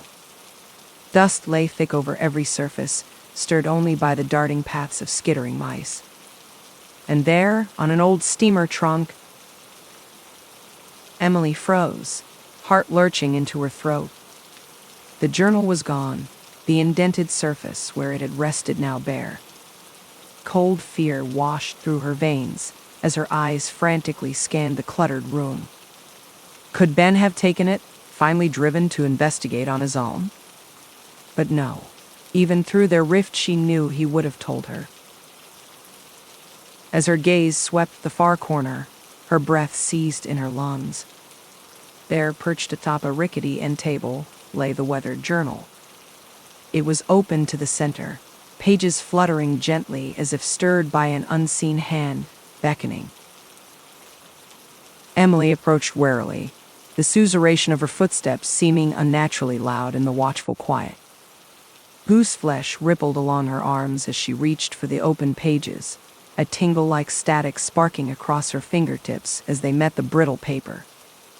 The words scrawled there, in her own hurried hand, stopped the blood in her veins. "A ritual," she breathed, "to banish the spirit." Her eyes flicked across the journal's cramped writing, the frantic inscriptions so unlike Ben's usual measured script. The ritual was outlined in chilling detail, a desperate man's last recourse against an insidious evil. Excitement warred with creeping dread as the implications sank in.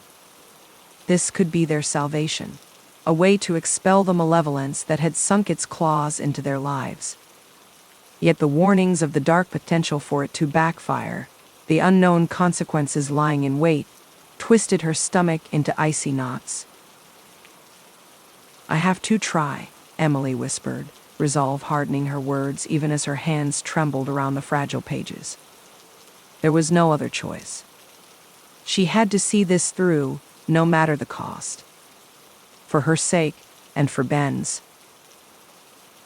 Snapping the journal closed, she turned to begin gathering the listed components, only to freeze as a shadow flickered across the edge of her vision. Hard in her throat, she slowly pivoted to face the attic's far corner, where the darkness seemed to coalesce into a writhing mass. Icy tendrils of fear curled around her spine as she watched the seething shadows congeal, shaping themselves into a humanoid form with awful, inevitable slowness. "Stay back." The breathless command tore from her lips, belying the terror thrumming through her veins. "I know what you are, and I won't let you stop me." The shadow figure lurched forward, a bone-chilling howl rising from its depthless maw. Emily stumbled back, nearly tripping over an old carpet bag in her haste. The unnatural shriek rose in pitch, clawing at her ears as the entity surged forth, its dark light burning her retinas. Spectral wind whipped at her hair and clothes as the very air crackled with preternatural energy. Pulse thundering, Emily brandished the journal before her like a talisman, voice cracking as she began to chant. The guttural Latin felt clumsy on her tongue, the arcane syllables torn away by the maelstroms swirling through the attic. But still she persisted, desperation and adrenaline driving her ever louder. The shadow spirit recoiled as if struck, its cries rising to an ear-splitting crescendo. Dust and debris pelted Emily's face as the ritual's power took hold, the house itself seeming to shudder on its very foundations. Floorboards groaned and walls shook with the entity's rage, the onslaught intensifying until she was certain the timbers must surely splinter apart. Still she chanted, each word igniting like a flare, driving the darkness back with its radiant heat. Just a little longer, just a few verses more. An errant thought knifed through her concentration, sudden and chilling. Ben. She'd left him behind, shut him out as surely as she'd pushed away his questions and concerns. Regret yawned like a black chasm in her chest. If only he were here, if only they faced this horror united instead of divided. Would their combined strength have been enough to? The spirit lunged, a razor slash of shade scything towards her heart. Emily cried out, the final verse lost in a wavering scream as malevolent black crashed over her. The world spiraled away into a smothering, dizzying whirl of shadow. And then, between one blink and the next, the maelstrom vanished. Deafening silence crashed down as Emily crumpled to her knees, gasping. For a long moment she crouched there, shoulders heaving as she gulped down lungfuls of blessedly still air. The attic was empty, the darkness receded to its natural pools. Of the raging specter, no sign remained. Slowly, shakily, Emily pushed to her feet. A giddy, disbelieving laugh bubbled up her throat, abruptly choked off as grim realization crashed over her. The ritual had worked. The spirit was gone, vanished to whatever dark realm had spawned it. But the house stood empty, Ben's solid presence nowhere to be found. "Ben," she breathed, dread crystallizing in her gut. What had she done? Cold fear lending speed to her limbs, Emily bolted for the stairs, Ben's name tearing from her throat. She had to find him, had to know he was safe, before it was too late. The old house stood silent, watching her go, its secrets once more locked tight within its moldering walls. Chapter 12. Point of No Return. As Emily raced down the stairs, her heart pounding in her chest. A sense of dread and uncertainty consumed her. The ritual had been a success, at least in terms of banishing the malevolent entity that had haunted the old Victorian house, but at what cost? Her bare feet slapped against the worn wooden steps, the sound echoing through the cavernous foyer below. Dust motes danced in the thin shafts of moonlight that pierced through the stained glass transom above the front door, casting an eerie kaleidoscope of colors across the faded wallpaper. The air felt thick and heavy, weighed down by decades of secrets and unspoken tragedies that clung to every surface like a shroud. Ben's absence weighed heavily on Emily's mind, the fear for his safety overwhelming her. She had been so consumed by her need to uncover the truth, to stop the darkness that had plagued the house, that she had left him behind, a decision that now filled her with a deep, gut-wrenching regret. How could she have been so foolish, so selfish? Ben was her rock, her anchor in the tempest of supernatural chaos that had engulfed their lives since moving into this accursed house. Without him by her side, she felt adrift, untethered. Reaching the ground floor, Emily paused, her gaze sweeping the dimly lit foyer. The air was thick with a lingering tension, the silence almost deafening in its intensity. Even the old grandfather clock in the corner seemed to be holding its breath, its pendulum frozen in place like a harbinger of ill tidings. "Ben," she called out, her voice trembling. "Ben, are you here?" The only response was the faint echo of her own voice, bouncing off the walls like a mocking whisper. Emily felt a shiver run down her spine, a cold knot of dread settling in the pit of her stomach. She rubbed her arms against the sudden chill, her skin prickling with goosebumps beneath the thin fabric of her nightgown. Steeling her nerves, she pressed on, her steps quickening as she moved through the house, searching every room, every shadowed corner, for any sign of her missing husband. The floorboards creaked beneath her weight, a sinister chorus that seemed to taunt her with each step. Cobwebs brushed against her face as she peered into musty closets and long-forgotten nooks, their gossamer strands clinging to her hair like ghostly fingers.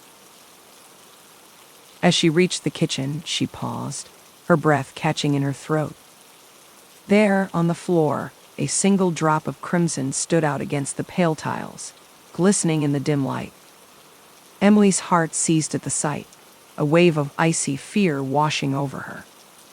With trembling fingers, she reached out to touch it, half expecting it to be nothing more than a trick of the light. But as her fingertip brushed against the viscous liquid, she knew with sickening certainty that it was blood. Fresh blood. "No, no, no," she whispered, the words barely audible as she sank to her knees, her legs no longer able to support her weight. Her mind raced with terrible possibilities, each more horrifying than the last. What if Ben had been hurt? What if that dark entity, or something even worse, had found him? Emily squeezed her eyes shut, hot tears spilling down her cheeks as she tried to block out the gruesome images that assaulted her mind. She couldn't lose Ben, not like this. He was her everything, the one bright spot in the darkness that had consumed their lives. Without him, she was lost, adrift in a sea of despair and hopelessness. Shaking her head, Emily forced herself to her feet, her determination overriding the fear that threatened to consume her. She had to keep searching, to find Ben and ensure his safety, no matter the cost. She wiped her tears away with the back of her hand, taking a deep, shuddering breath to steady herself. As she made her way towards the living room, a sudden creak from the hallway caused her to freeze, her breath catching in her throat. Slowly, she turned, her gaze drawn to the shadows that seemed to cling to the walls, her heart pounding in her ears. The darkness felt almost alive, pulsing with a malevolent energy that made the hair on the back of her neck stand on end. "Ben," she called out, her voice barely above a whisper. "Is that you?" The silence that followed was deafening, broken only by the faint rustling of curtains in an unseen breeze. Emily swallowed hard, her mouth dry with fear. She took a tentative step forward, her eyes straining to pierce the gloom. "Ben, if that's you, please say something." Another creak, this time closer, had her whirling around, her body tense and ready to flee. But as she scanned the room, her gaze landed on a familiar figure, hunched and trembling in the corner.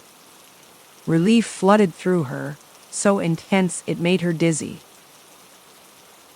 "Ben," she cried, her voice thick with emotion. "Oh, thank God, you're alive." She rushed to his side, her hands trembling as she reached out to him. But as she drew closer, she froze, her heart sinking at the sight of the crimson stain on his shirt, the ragged gash that oozed with fresh blood. His face was ashen, his eyes wide and glassy with shock. "Ben, what happened?" she whispered, her fingers hovering over the wound, afraid to touch him lest she cause him more pain. He lifted his head, his gaze meeting hers, and Emily felt her breath catch in her throat. His eyes were wild, his expression a twisted mask of fear and desperation. He grabbed her hand, his grip surprisingly strong for someone so badly injured. You have to get out of here," he rasped, his voice barely above a whisper. "It's not safe, it's after you." Emily shook her head vehemently, tears blurring her vision.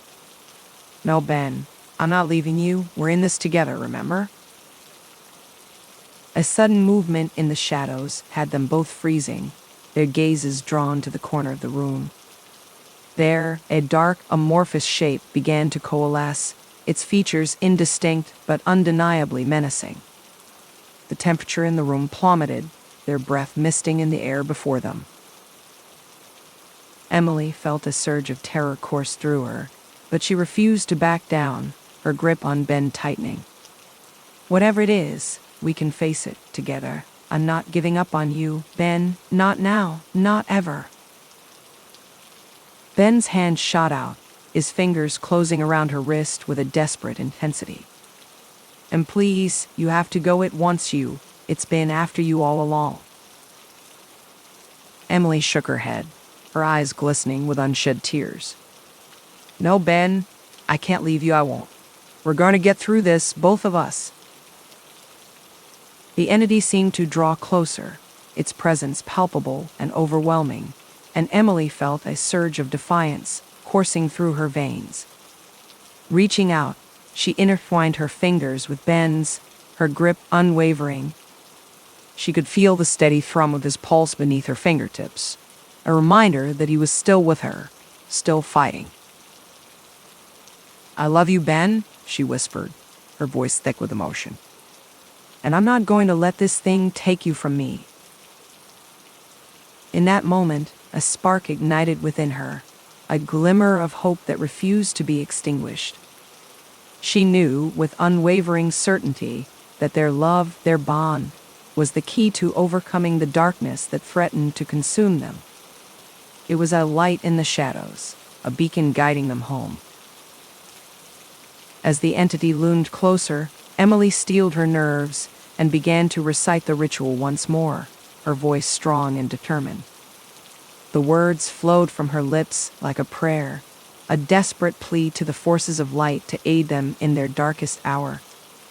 The air crackled with energy, and she felt a surge of power coursing through her, amplified by the strength of her love for Ben. The entity let out a primal scream, its form twisting and contorting as the ritual's power took hold. Shadows danced along the walls, writhing in agony as the light grew brighter, searing through the darkness like a cleansing flame. Emily and Ben clung to each other, their eyes locked, their hearts beating as one, as they faced the darkness head-on. In that moment, they both knew that there was no going back, that they had reached a point of no return. But with their love as their guiding light, they were ready to confront whatever lay ahead, no matter the cost. Together, they would stand against the darkness, united in their unwavering determination to triumph over the evil that sought to destroy them. As the entity's screams faded into silence, the room suddenly still, Emily and Ben dared to breathe once more. They looked at each other, tears of relief and exhaustion streaming down their faces. The battle was far from over, but for now, they had won. And as long as they had each other, they knew they could face anything the darkness threw their way. Chapter 13. The Banishing. The air inside the old Victorian house crackled with an otherworldly energy, the atmosphere heavy and oppressive. Shadows danced along the walls, cast by the flickering candlelight that provided the only illumination. Outside, a thunderstorm raged, the wind howling mournfully as rain lashed against the windows. In the grand foyer, Emily stood facing the malevolent entity, her hand gripping Ben's with desperate intensity. She continued to recite the banishing ritual, the ancient words flowing from her lips with unwavering conviction. Strands of dark hair clung to her sweat-dampened face, and her green eyes blazed with determination, even as fear pulsed through her veins. Beside her, Ben stared at the thrashing, contorting specter, his usual skepticism stripped away by pure, unadulterated terror. The entity's unearthly shrieks reverberated through the house, shaking the very foundations and rattling the vintage light fixtures. Ben's heart pounded against his ribs and his stomach twisted with dread, but he clung to Emily's hand like a lifeline. Emily could feel the power of the ritual surging through her body, electrifying her nerves and raising goosebumps on her skin. The love she shared with Ben, the unbreakable bond between them, seemed to amplify the energy tenfold. She knew, deep in her bones, that their connection was the key to defeating this sinister presence, once and for all. As the couple continued chanting in unison, the entity's assault intensified to a fever pitch. The walls shuddered and groaned as if the house itself was alive and tormented. Antique portraits clattered to the floor, frames splintering. A gust of frigid wind tore through the foyer, extinguishing several candles and plunging the room into deeper darkness. Ben's grip tightened, his palms slick with sweat against Emily's. He swallowed hard, fear and adrenaline mingling in his blood. "Am I?" His voice cracked, barely a whisper over the maelstrom. Emily squeezed his hand reassuringly, never taking her eyes off the black, roiling mass before them. "I know, babe," she murmured through gritted teeth. "We're going to survive this together." She infused the word with the certainty of their love, their unshakable commitment to weather any storm, paranormal or otherwise. The specter let loose another bone-chilling cry, shadows billowing outward, as it seemed to swell in size. The very air grew thick and acrid, burning Emily's lungs with each labored breath.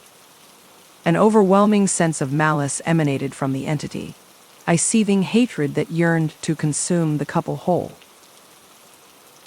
Terror seized Emily's heart, but she violently rejected it, defiantly clinging to the strength of her love for Ben.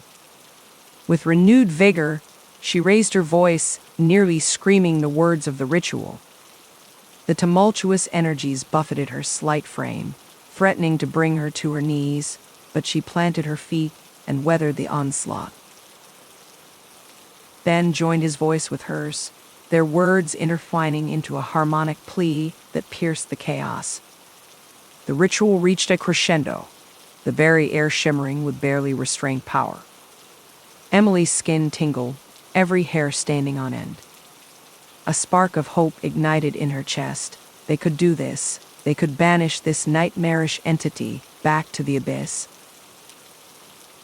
But then the specter's form abruptly solidified, shadows coalescing into an unnervingly humanoid shape with fiery, hate-filled eyes that bored into Emily's soul.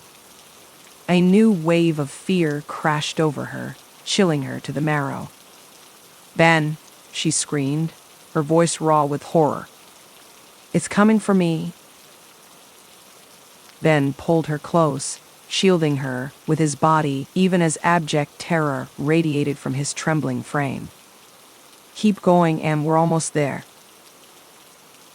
Tears streaked Emily's face as she clung to her husband, the ritual spilling from her lips in a desperate chant.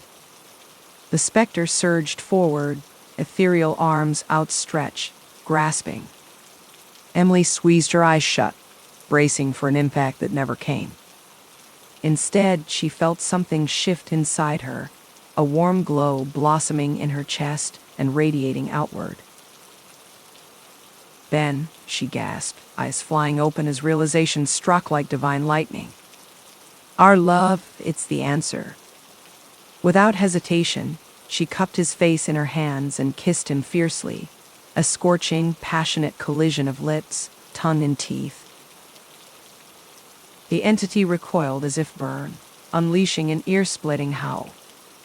Emily and Ben stood entwined, their kiss deepening as a pulsing aura of pure love energy surrounded them. It spread through the foyer, searing the shadows, driving back the darkness. The specter writhed and flailed, its form unraveling, disintegrating into wispy tendrils. With a final ground-shaking wail, the entity imploded in a blinding burst of light. The couple staggered back, shielding their eyes, clinging to each other for dear life, as the house itself seemed to quake and groan in relief. Then, as suddenly as it began, the maelstrom ceased, leaving only eerie silence and gradually dissipating shadows in its wake. Emily and Ben stood amidst the debris, chests heaving, pulses gradually slowing. They'd won, they'd faced the darkness and emerged victorious.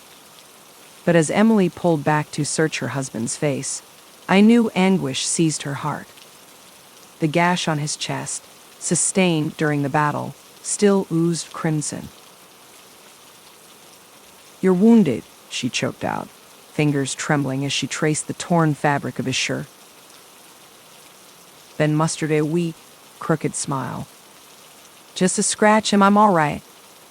But she saw the lie in his eyes, the barely concealed pain. "No, you're not." Fresh tears spilled down her cheeks as Emily took his hand, determination stealing her voice. "Hospital now." Ben sighed but nodded, allowing her to guide him on unsteady legs toward the front door. Emily cast one final glance over her shoulder at the war-torn foyer, an uneasy shiver tracing her spine despite their triumph. They'd won the battle, yes. But deep in her bones, Emily knew that this war against the darkness was far from over. Chapter 14. Final Sacrifice. The tires of Emily's car screeched against the wet pavement as she sped through the winding streets, her knuckles white against the steering wheel. In the passenger seat, Ben gritted his teeth, his face ashen and slick with sweat. The makeshift bandage Emily had fashioned from her scarf was already soaked through with blood, the crimson stains spreading with each passing minute. "Just hang on, Ben," Emily pleaded, her voice trembling. "We're almost there." The fluorescent lights of the hospital emergency entrance came into view, painting the raindrops on the windshield an eerie red and blue. Emily swung the car haphazardly into the closest parking spot and leapt out, racing around to Ben's side. "Help!" she screamed as she flung open his door. "Please, someone help us." The sliding glass doors parted with a whoosh and a team of nurses and doctors swarmed around them, their voices urgent but calm. They eased Ben into a waiting wheelchair, the squeak of the wheels against the linoleum drowning out Emily's ragged breaths.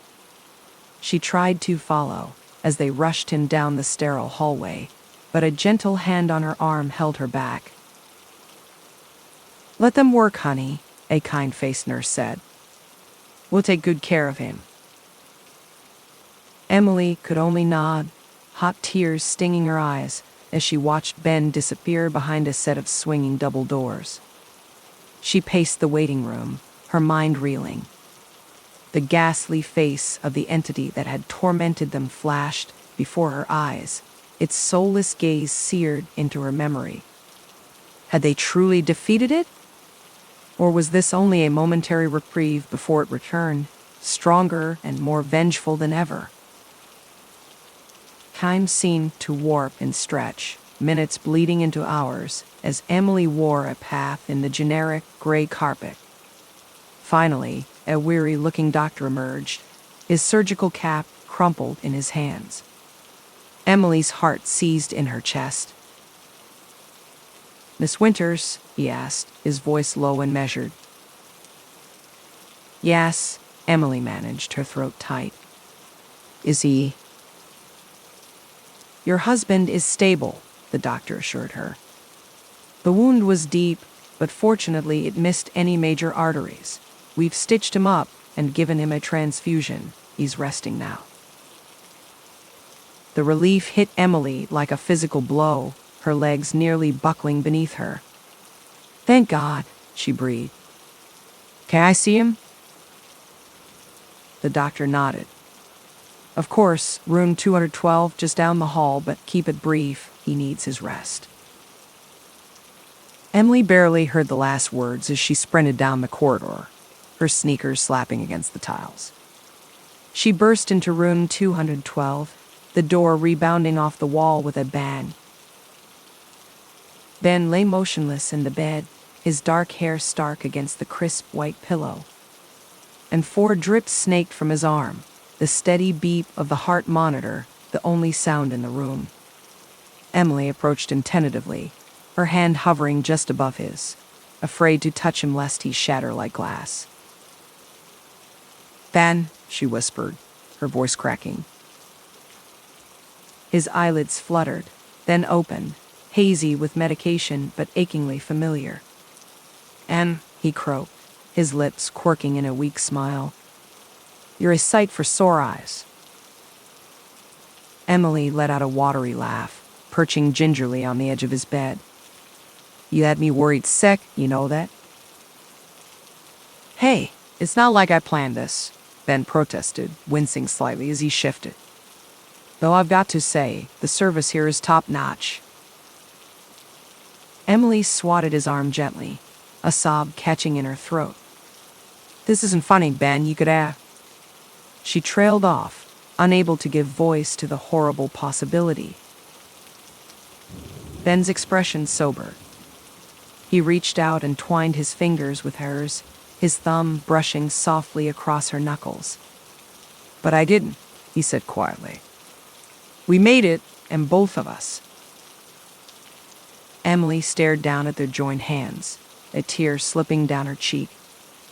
"I was so scared, Ben, when I saw you lying there, all that blood." She drew in a shuddering breath. "I thought the ritual was our only chance, but now, looking at the price we paid, I wonder if it was worth it." "Hey." Ben lifted his other hand, ignoring the tug of the 4 as he cupped her cheek. "Don't do that to yourself, Em. We did what we had to do. That thing was killing us slowly, destroying everything good in our lives. If a little blood is what it took to stop it, I'd do it again in a heartbeat."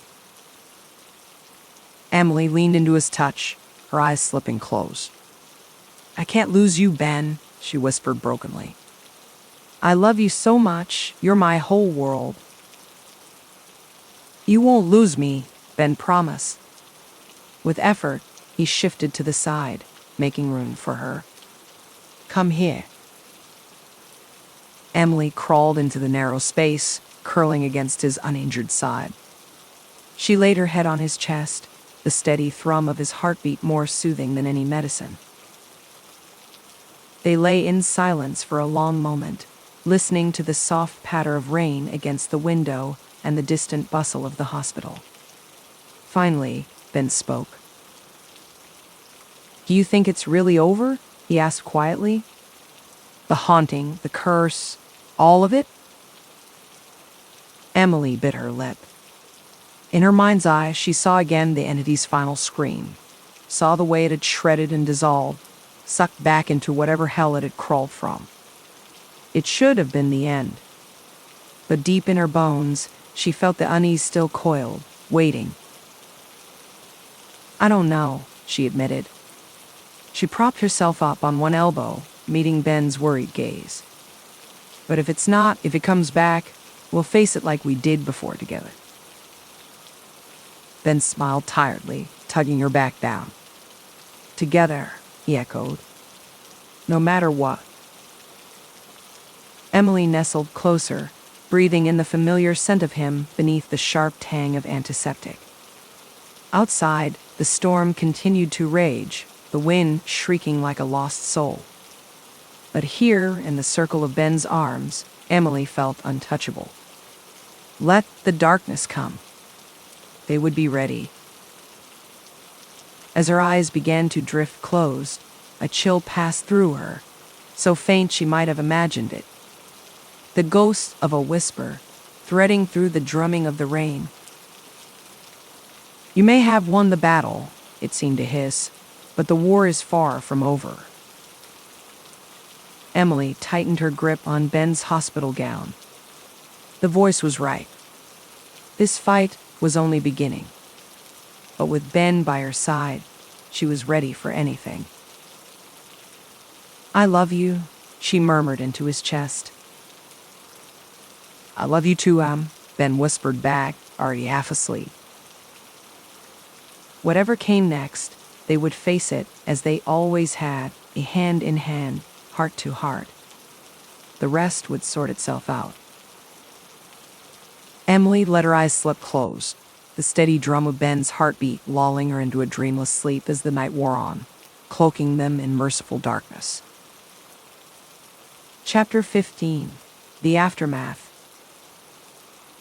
As the sun rose on the morning after their harrowing confrontation with the entity that had haunted the old Victorian house, Emily and Ben found themselves in a state of weary, but palpable relief. Ben lay propped up in the sterile hospital bed, the steady beep of the heart monitor punctuating the silence. Emily sat curled in the hard plastic chair beside him, her auburn hair mussed in dark circles ringing her green eyes. She hadn't slept a wink all night, refusing to leave Ben's side for even a moment. The doctors had stitched and bandaged the gash on Ben's abdomen, assuring them the wound was clean and already beginning to heal.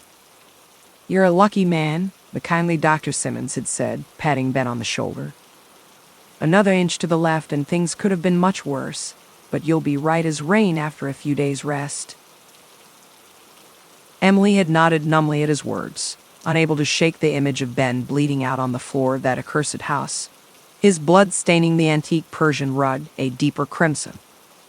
She squeezed her eyes shut, trying to block out the memory.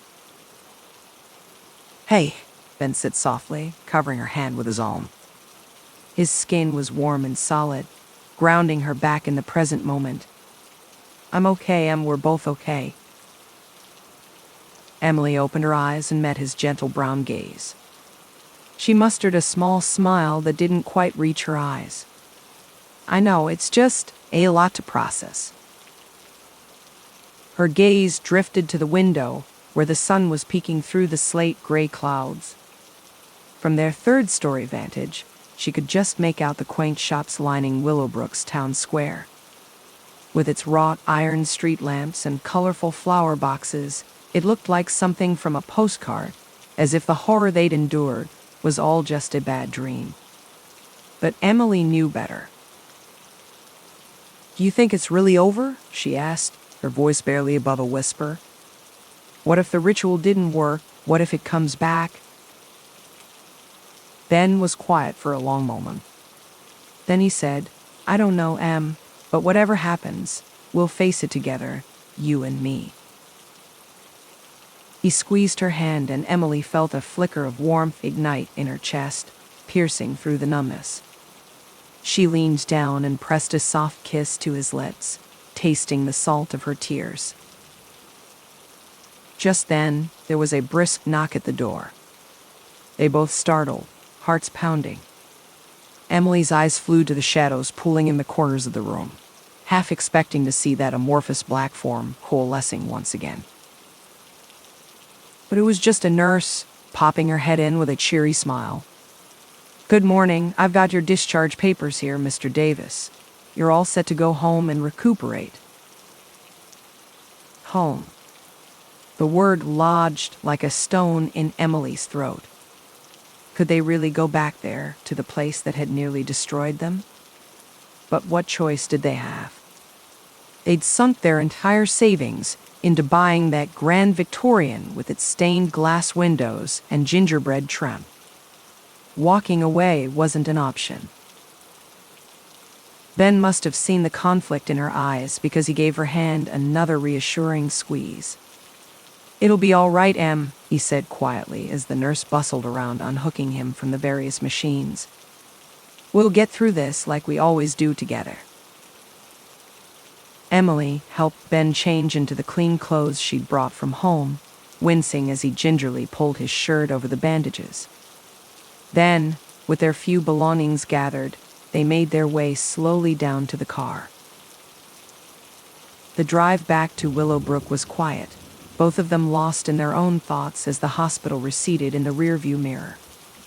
As they passed through town, Emily couldn't help but glance at the Historical Society, where she'd spent so many hours poring over archives, trying to uncover the truth about their house and the family that had vanished so mysteriously a century before.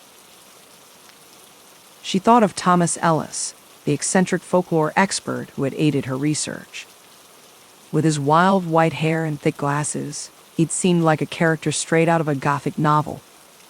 He'd hinted at dark deeds and ancient secrets buried in the town's past. Secrets that whispered of curses and restless spirits. Emily shivered despite the warm spring air streaming through the car windows. Beside her, Ben stared straight ahead, his jaw clenched and brow furrowed. Emily knew him well enough to recognize the look. It was the same expression he wore when puzzling over a particularly complex line of code. She could practically see the gears turning in his head as he tried to rationalize everything that had happened. To find some logical explanation for the scratches down the walls and the ghostly laughter ringing through empty rooms. For the glimpse they'd gotten through a billowing curtain into another time, another life. The life of the ill-fated Harper family. All too soon, the car rolled to a stop in front of 13 Willow Lane. The old Victorian loomed above them, its windows dark and shuttered. The for sale sign they'd planted so proudly in the front yard all those months ago was gone, leaving only a bare patch of earth behind. "Home sweet home," Ben said, trying for a light tone. But Emily could hear the note of trepidation hidden beneath the surface. She reached over and twined her fingers through his. "It's going to be okay," she said, as much to convince herself as him. "We're together, that's all that matters." Hand in hand, they walked up the creaking front steps and pushed open the heavy oak door. The foyer was cool and still, dust motes dancing in the slant of muted sunlight spilling through the transom window. Everything looked exactly as they'd left it that night, when the world had tilted on its axis, and the unimaginable had invaded their reality. Almost everything. Emily froze, her heart plummeting into her stomach as her eyes locked on the antique mirror hanging beside the staircase. The glass was cracked, a starburst of jagged lines radiating out from the epicenter like a bullet hole. And there, reflected in the fractured surface, was a face. Gaunt and skeletal, with burning, all too familiar eyes filled with malice. The spirit that had tormented them, nearly driving them mad with terror before they discovered the truth about its origins and the grisly events that had bound it to the house. The ritual they'd performed using antique objects imbued with psychic resonance should have untethered it, casting it out for good. But as it stared back at Emily from the depths of the broken mirror, its lipless mouth stretching into a rictus grin, she knew their fight was far from over. The house on Willow Lane still had secrets left to tell. Secrets written in blood and madness. And heaven help them, they were going to uncover the truth once and for all, or die trying. Chapter 16. Lingering Doubt. As the days turned to weeks, Emily and Ben struggled to find their footing in the aftermath of their harrowing ordeal at the old Victorian house.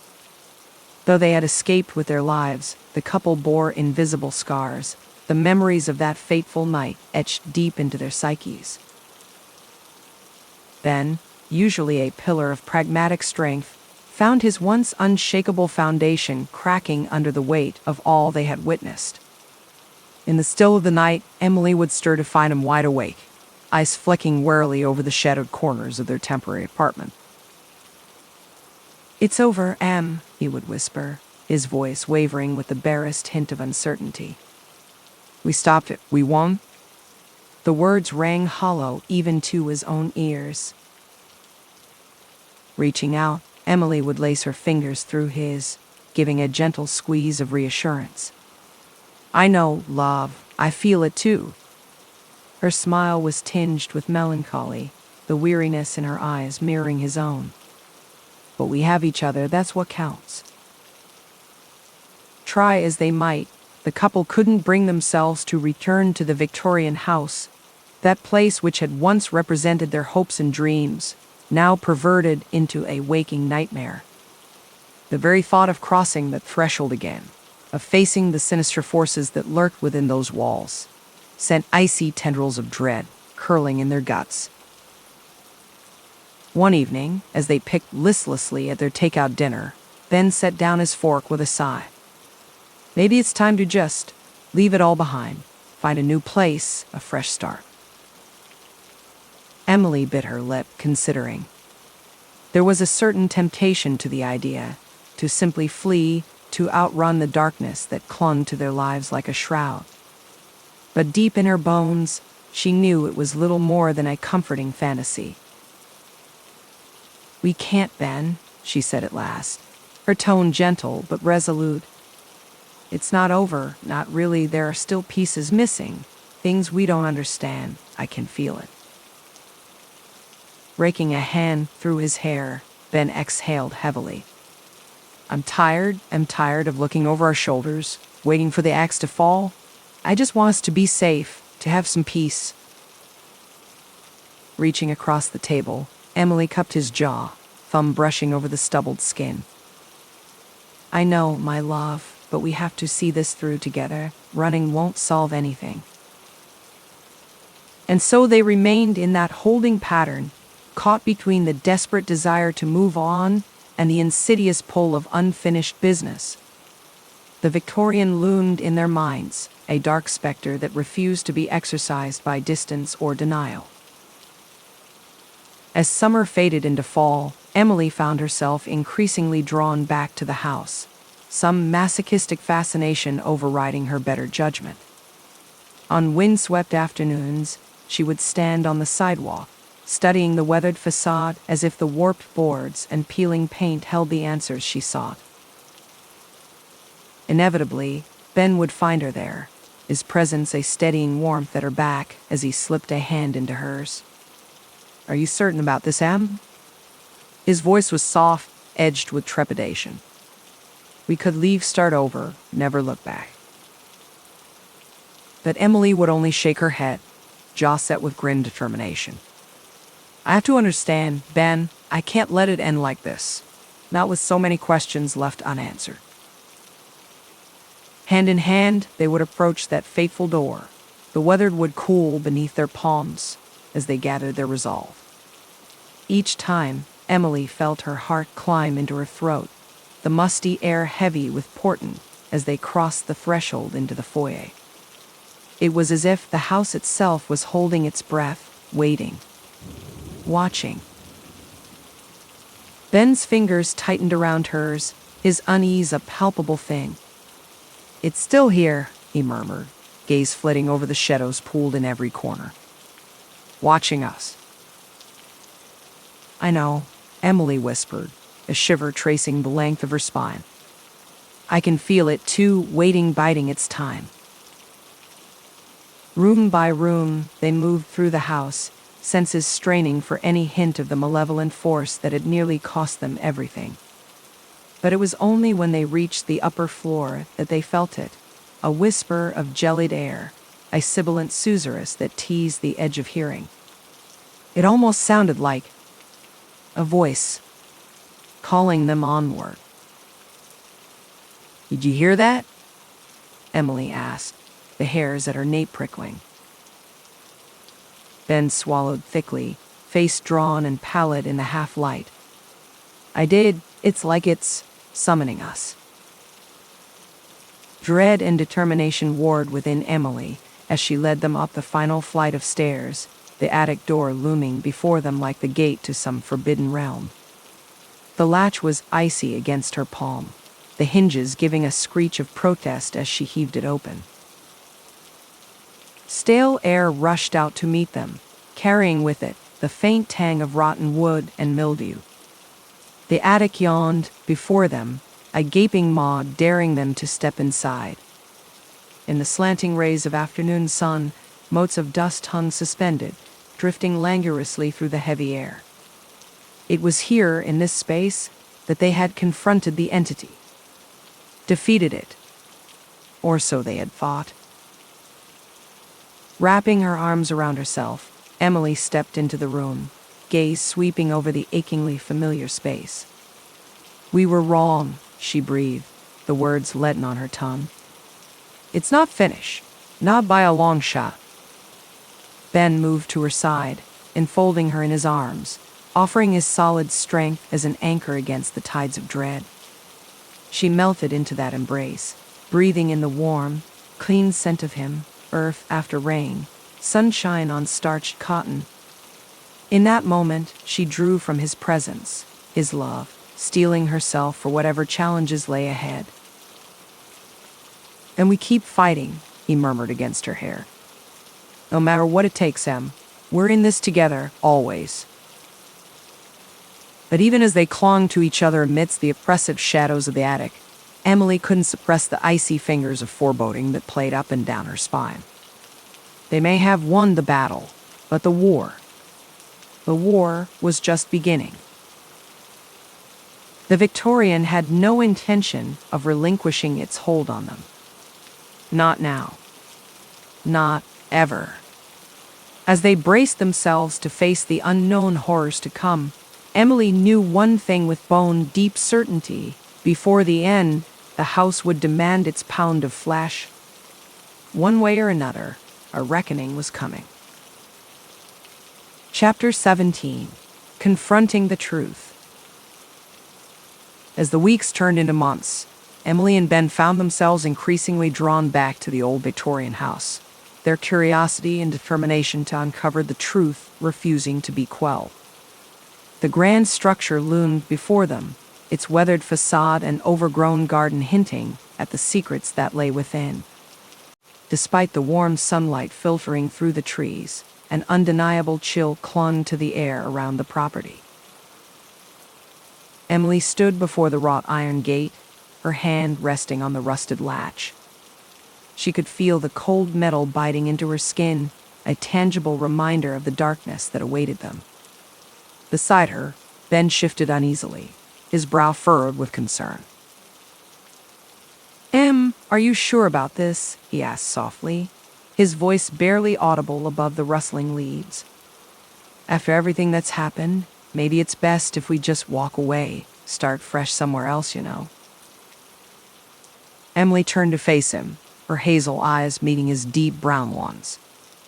She could see the worry etched into the lines of his face, the tension in his shoulders. Reaching out, she took his hand in hers, interlacing their fingers. His skin was warm against her own, a comforting anchor in the midst of the unknown. "I know it seems crazy, Ben," she murmured, her thumb tracing small circles on the back of his hand. "But I can't shake this feeling that there's more to the story, The Harpers, the Blackwoods, even Mrs. Davenport's cryptic warnings. It's like the house is calling to us, begging us to uncover the truth. Ben sighed, his free hand coming up to rub the back of his neck. I get it, I do, but, we barely made it out last time. What if? He trailed off, his eyes flickering to the house before returning to her face. What if this time, we're not so lucky? Emily felt a chill run down her spine at his words, a flicker of fear igniting in her chest. He was right, of course. They had no way of knowing what awaited them beyond those doors, what malevolent force might still linger within the walls. But deep down, she knew they couldn't turn back now. The house had a hold on them, an inexplicable pull that refused to be ignored.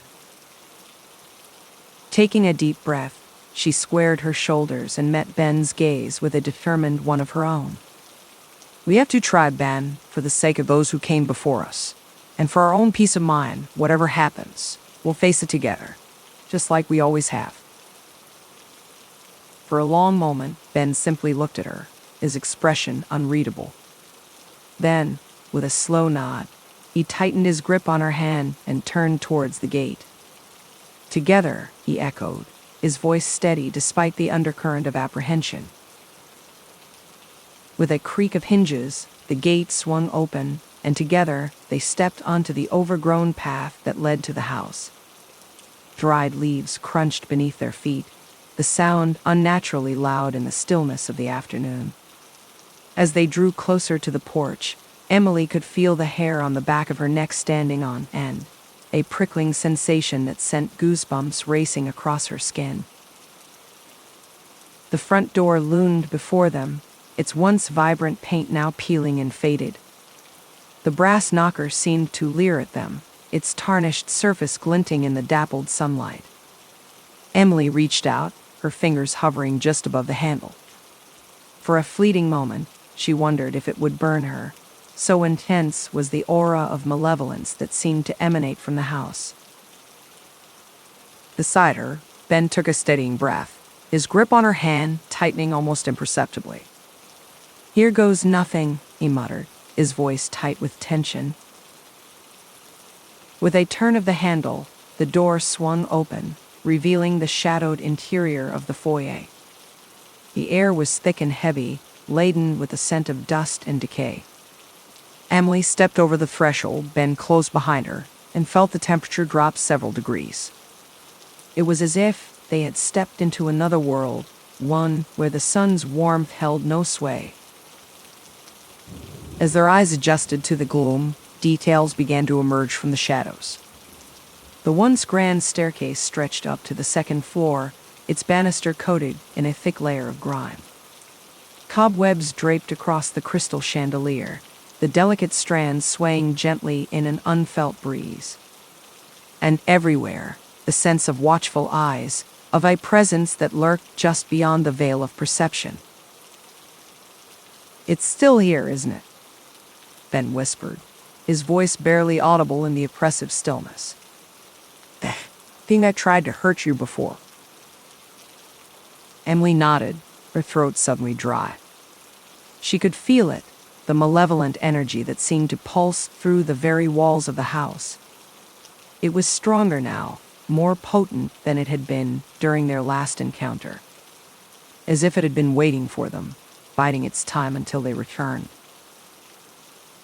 We need to be careful, she murmured, her gaze sweeping the foyer for any sign of movement. It's not going to let us go easily this time. Together, they moved deeper into the house, their footsteps echoing hollowly on the hardwood floors. The layout was familiar, and yet everything seemed subtly different, as if the rooms themselves had shifted in their absence. Shadows pooled in the corners, darker and more menacing than they had any right to be. As they climbed the stairs to the second floor, Emily couldn't shake the feeling that they were being watched, that unseen eyes were tracking their every move. She half expected to see a figure lurking in the doorways, or to hear the creak of floorboards behind them. But the house remained silent, save for the sound of their own labored breathing. It wasn't until they reached the attic that the presence made itself known. As Emily's hand closed around the doorknob, a sudden chill raced down her spine, so intense that it stole the breath from her lungs. Beside her, Ben tensed, his eyes widening in alarm. He began, but before he could finish, the door swung open of its own accord, revealing the dimly lit space beyond. The attic was much as they remembered it, with its sloping ceiling and musty air. But there was something different now, a heaviness that pressed down on them like a physical weight. In the center of the room, illuminated by a shaft of pale light from the single window, stood a figure. At first, Emily thought it was a trick of the light, a shadow cast by some unseen object. But as her eyes adjusted, she realized with a sinking feeling that the figure was all too real. It was tall and gaunt, with long, spindly limbs that seemed to stretch out towards them. Its face was shrouded in darkness, but she could feel the weight of its gaze, the malevolent intent that radiated from its very being. "You have returned," the figure spoke, its voice a rasping whisper that sent shivers down Emily's spine. "I knew you would." Beside her, Ben stepped forward, putting himself between her and the entity. "What do you want from us?" he demanded, his voice shaking slightly. "Why won't you leave us alone?" The figure let out a low, rasping chuckle, the sound scraping against Emily's nerves like nails on a chalkboard. "Foolish mortals," it hissed, its head cocking to one side. "You think you can escape me so easily? This house is mine, and all who enter it belong to me." Emily felt a surge of anger rising in her chest, hot and fierce. "The Harpers, the Blackwoods, what did you do to them?" she demanded, her hands clenching into fists at her sides. "Why are you tormenting us?" The figure seemed to grow larger, its form expanding until it seemed to fill the entire room. "They were trespassers just like you," it snarled, its voice rising to a deafening roar. "They dared to enter my domain, and they paid the price, just as you will." Ben stepped forward, his fists clenched at his sides. "We're not afraid of you," he said, his voice steady despite the fear that Emily could see in his eyes. "We've beaten you before, and we'll do it again." The figure let out a bone-chilling laugh, the sound reverberating through the attic like a physical blow. "You have no idea what you're dealing with, mortal," it hissed, its form beginning to shimmer and shift. "But you will soon enough." As the entity surged forward, Emily felt a scream rising in her throat, her heart pounding in her chest. But before it could reach them, Ben was there, his arm outstretched, a glowing talisman clutched in his fist. "Not this time," he growled, his voice laced with determination. "This ends now." The talisman flared with a blinding light, and the figure let out an inhuman shriek, its form contorting and twisting in on itself. For a moment, Emily thought it would shatter, that they had won.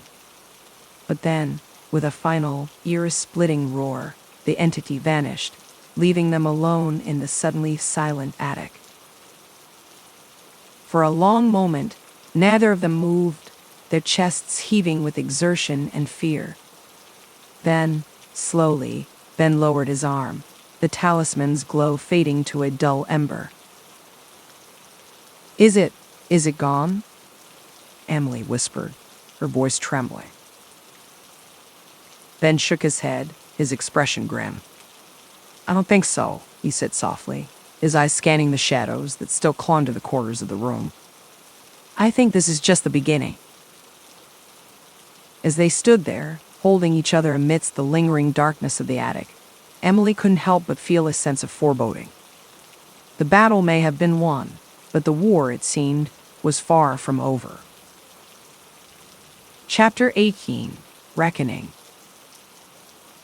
The air crackled with an otherworldly energy as the towering, shadowy figure of the entity advanced upon Emily and Ben.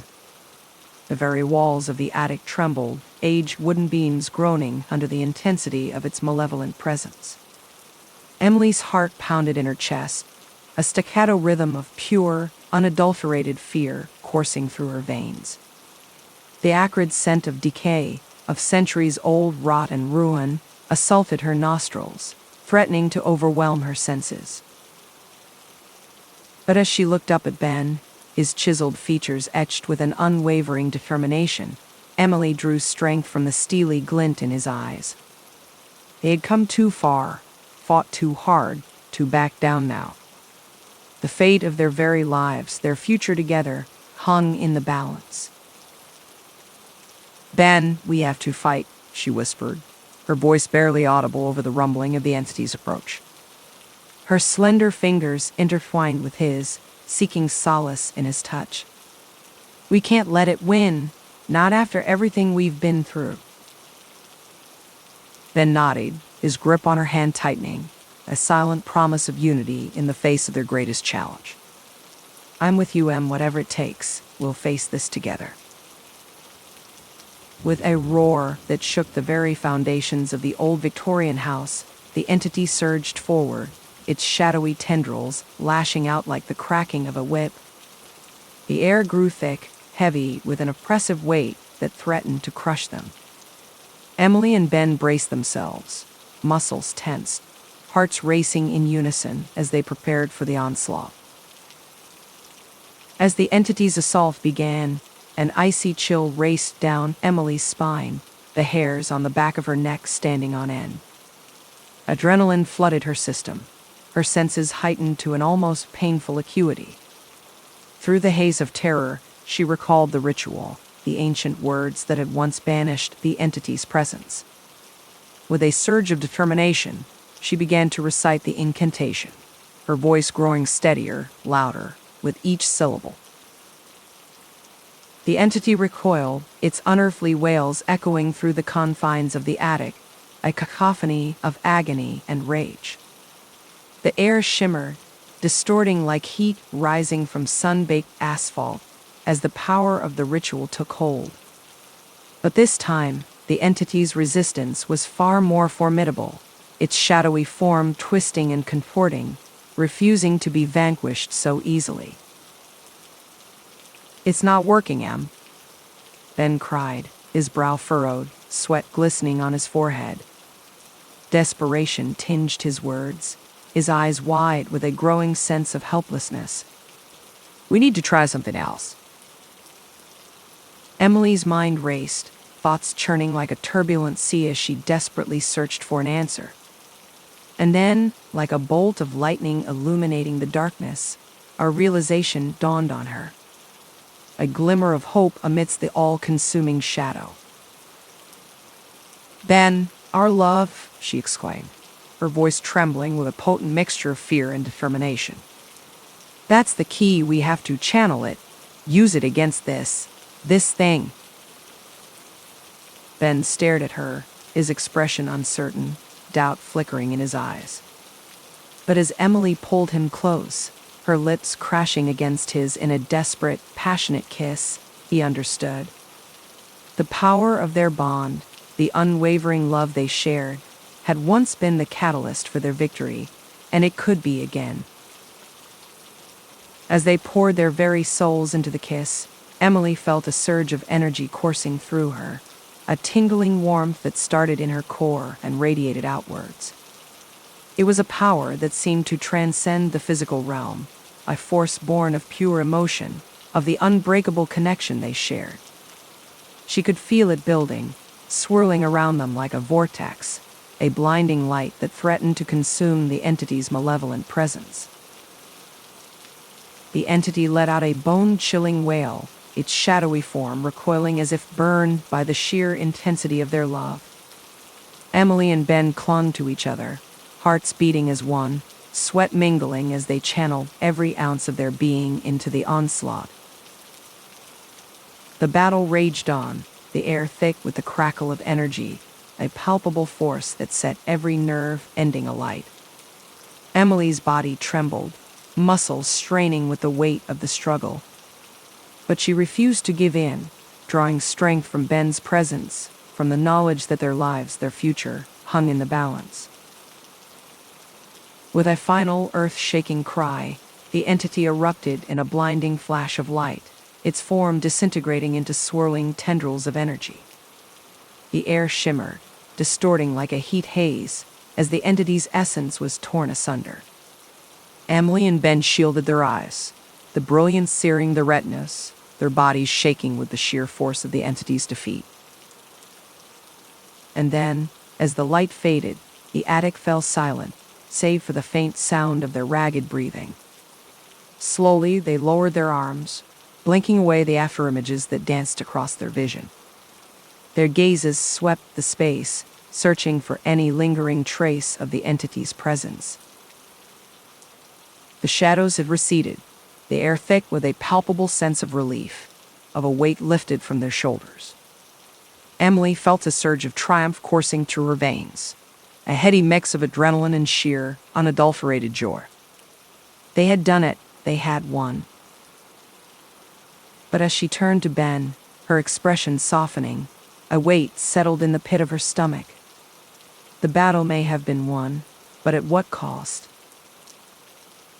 Ben's face was etched with a mixture of exhaustion and pain, his skin ashen, his eyes haunted. Emily felt a wave of guilt wash over her, a bitter tang that burned the back of her throat. "Oh, Ben," she whispered, her fingers trembling as she reached out to trace the line of his jaw. "I'm so sorry." Ben offered her a weary smile, his hand coming up to cover hers, his touch a soothing balm to her frayed nerves. "Don't be, Em, we did what we had to do." He paused, his gaze searching hers, a flicker of uncertainty in his eyes. "And we're alive, that's what matters." Emily felt the tears she had been holding back finally spill down her cheeks, hot rivulets that carved tracks through the grime, and sweat that caked her skin. She buried her face in the crook of his neck, her body shaking with the force of her emotions, with the sheer relief of having survived, of having triumphed against impossible odds. "I can't lose you, Ben," she sobbed, her voice muffled against his skin, her fingers clutching at his shirt as if he might disappear at any moment. "I just can't." Ben held her close, his arms a comforting cocoon, his fingers running soothing circles along her back. "But you won't. Em, I'm not going anywhere, I promise." They stood there, clinging to each other amidst the silence of the attic, the weight of their ordeal hanging heavy between them. The scent of dust and age, of secrets long buried, filled their nostrils, a reminder of the house's dark past, of the secrets they had unearthed. And as Emily gazed up at Ben, her eyes glistening with a mixture of love and fear, she knew that the true test of their resilience had only just begun. The entity may have been vanquished, its presence banished from the old Victorian house, but the scars it had left behind would linger. They were a constant reminder of the sacrifices they had made, of the battles they had fought to protect their future. As they prepared to leave the house behind, to step out into the world anew, Emily couldn't help but feel a lingering sense of unease. A chill that raced down her spine, a whisper of dread that clung to the edges of her consciousness. The war might be over, but the battle, it seemed, was far from done. The ghosts of the past, of the secrets they had uncovered, would haunt them still, a specter that lingered in the shadows of their minds. But as Emily took Ben's hand, as she felt the warmth of his touch, the steadiness of his presence, she knew that they would face whatever lay ahead together. They had proven their strength, their resilience in the face of unimaginable darkness. And though the future was uncertain, though the path ahead was shrouded in mystery, Emily knew one thing for certain. With Ben by her side, with the power of their love to guide them, they could overcome anything. The old Victorian house loomed behind them, a silent sentinel, a witness to their triumph and their pain. And as they stepped out into the world, into the light of a new day, Emily couldn't help but feel a sense of bittersweet nostalgia. For though the house had been the source of their greatest fears, of their deepest wounds, it had also been the crucible that had forged their love, that had tested the very limits of their strength. And as they walked away, hand in hand, Emily knew that they would carry that strength with them, a shield against the darkness that lay ahead. The battle was over, but the war, it seemed, had only just begun. Chapter 19, Rebirth. As Emily and Ben emerged from the old Victorian house, their steps slow and weary, a profound sense of relief washed over them. The air outside felt cleaner, lighter, as if the oppressive weight of the entity's presence had been lifted from the very atmosphere. A blanket of fog swirled around their feet, the damp tendrils clinging to their skin and sending a shiver down Emily's spine despite the warmth of Ben's hand in hers. In the distance, the faint glow of the town's streetlights flickered like will-o'-the-wisps, beckoning them back to the safety and normalcy of the world beyond the house's sprawling, overgrown grounds. Emily pulled Ben close, her arms wrapping around him in a fierce embrace, the solid warmth of his body chasing away the lingering chill that seemed to have seeped into her very bones. "We did it, Ben," she murmured, her voice thick with emotion, barely more than a whisper against the collar of his shirt. "We actually did it." Ben returned her hug, his grip tightening around her as a shudder passed through his body. She could feel the rapid thud of his heartbeat against her chest, a staccato rhythm that gradually slowed as they stood there, holding each other, as if letting go might break the fragile peace they had won. "Yeah, we sure as hell did." He pulled back slightly, his gaze searching her face, a faint smile tugging at the corners of his lips, even as his eyes remained shadowed with the memories of what they had faced. "Though I gotta say, I'm not in a hurry to go through something like that again anytime soon." Emily let out a small, somewhat watery chuckle, her fingers tracing the line of his jaw, feeling the rasp of stubble beneath her touch. "Me neither, but..." She paused, her expression growing serious, her eyes locking with his in the gathering twilight. "We're alive, Ben, and that's what matters." Ben nodded, his hand coming up to cover hers, his calloused palm rough against her skin. "It is, and we're going to keep it that way, no matter what." He pressed a gentle kiss to her forehead, his lips warm and reassuring, his eyes reflecting a quiet determination that steadied the flutter of her heart. As they made their way down the winding path that led away from the house, their steps crunching on the gravel, Emily couldn't help but glance back over her shoulder, a lingering sense of unease settling in the pit of her stomach like a coiled snake. The old Victorian loomed behind them, its windows dark and empty, its weathered facade casting long shadows across the unkempt lawn. Once a symbol of their new beginning, a chance to start afresh in a new town with new opportunities, it now stood as a testament to the darkness they had faced and conquered, a silent sentinel guarding secrets that perhaps were best left buried. "Do you think it's really over?" she asked, her voice barely above a whisper, almost lost amid the rustle of the wind through the trees that lined the driveway. Ben followed her gaze, his brow furrowing, his profile sharp and angular in the fading light. "Honestly, I don't know." He sighed, his grip on her hand tightening fractionally, as if he could physically anchor her to him, keep her safe through sheer force of will. "But whatever happens, we'll face it together. I'm not going to let anything take me away from you, not again." Emily nodded, a faint sense of reassurance washing over her, a balm to the raw, jagged edges of her nerves. She knew that with Ben by her side, she could weather any storm, no matter how daunting, no matter how the winds might howl and the lightning crack the sky. Together, they had already faced the unimaginable and emerged on the other side, battered and bruised but unbroken. As they reached their temporary apartment on the outskirts of town, a small, nondescript building that felt sterile and impersonal after the grand, albeit haunted, ruins of the Victorian, the couple sank into the familiar comfort of their couch, their bodies heavy with the weight of their ordeal.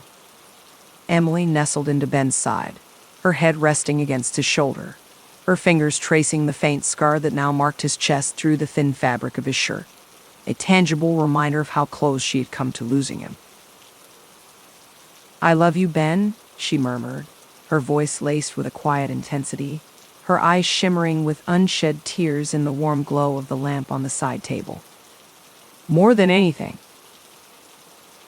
Ben pressed a tender kiss to the crown of her head, his arm tightening around her, cocooning her in his embrace. "And I love you, always."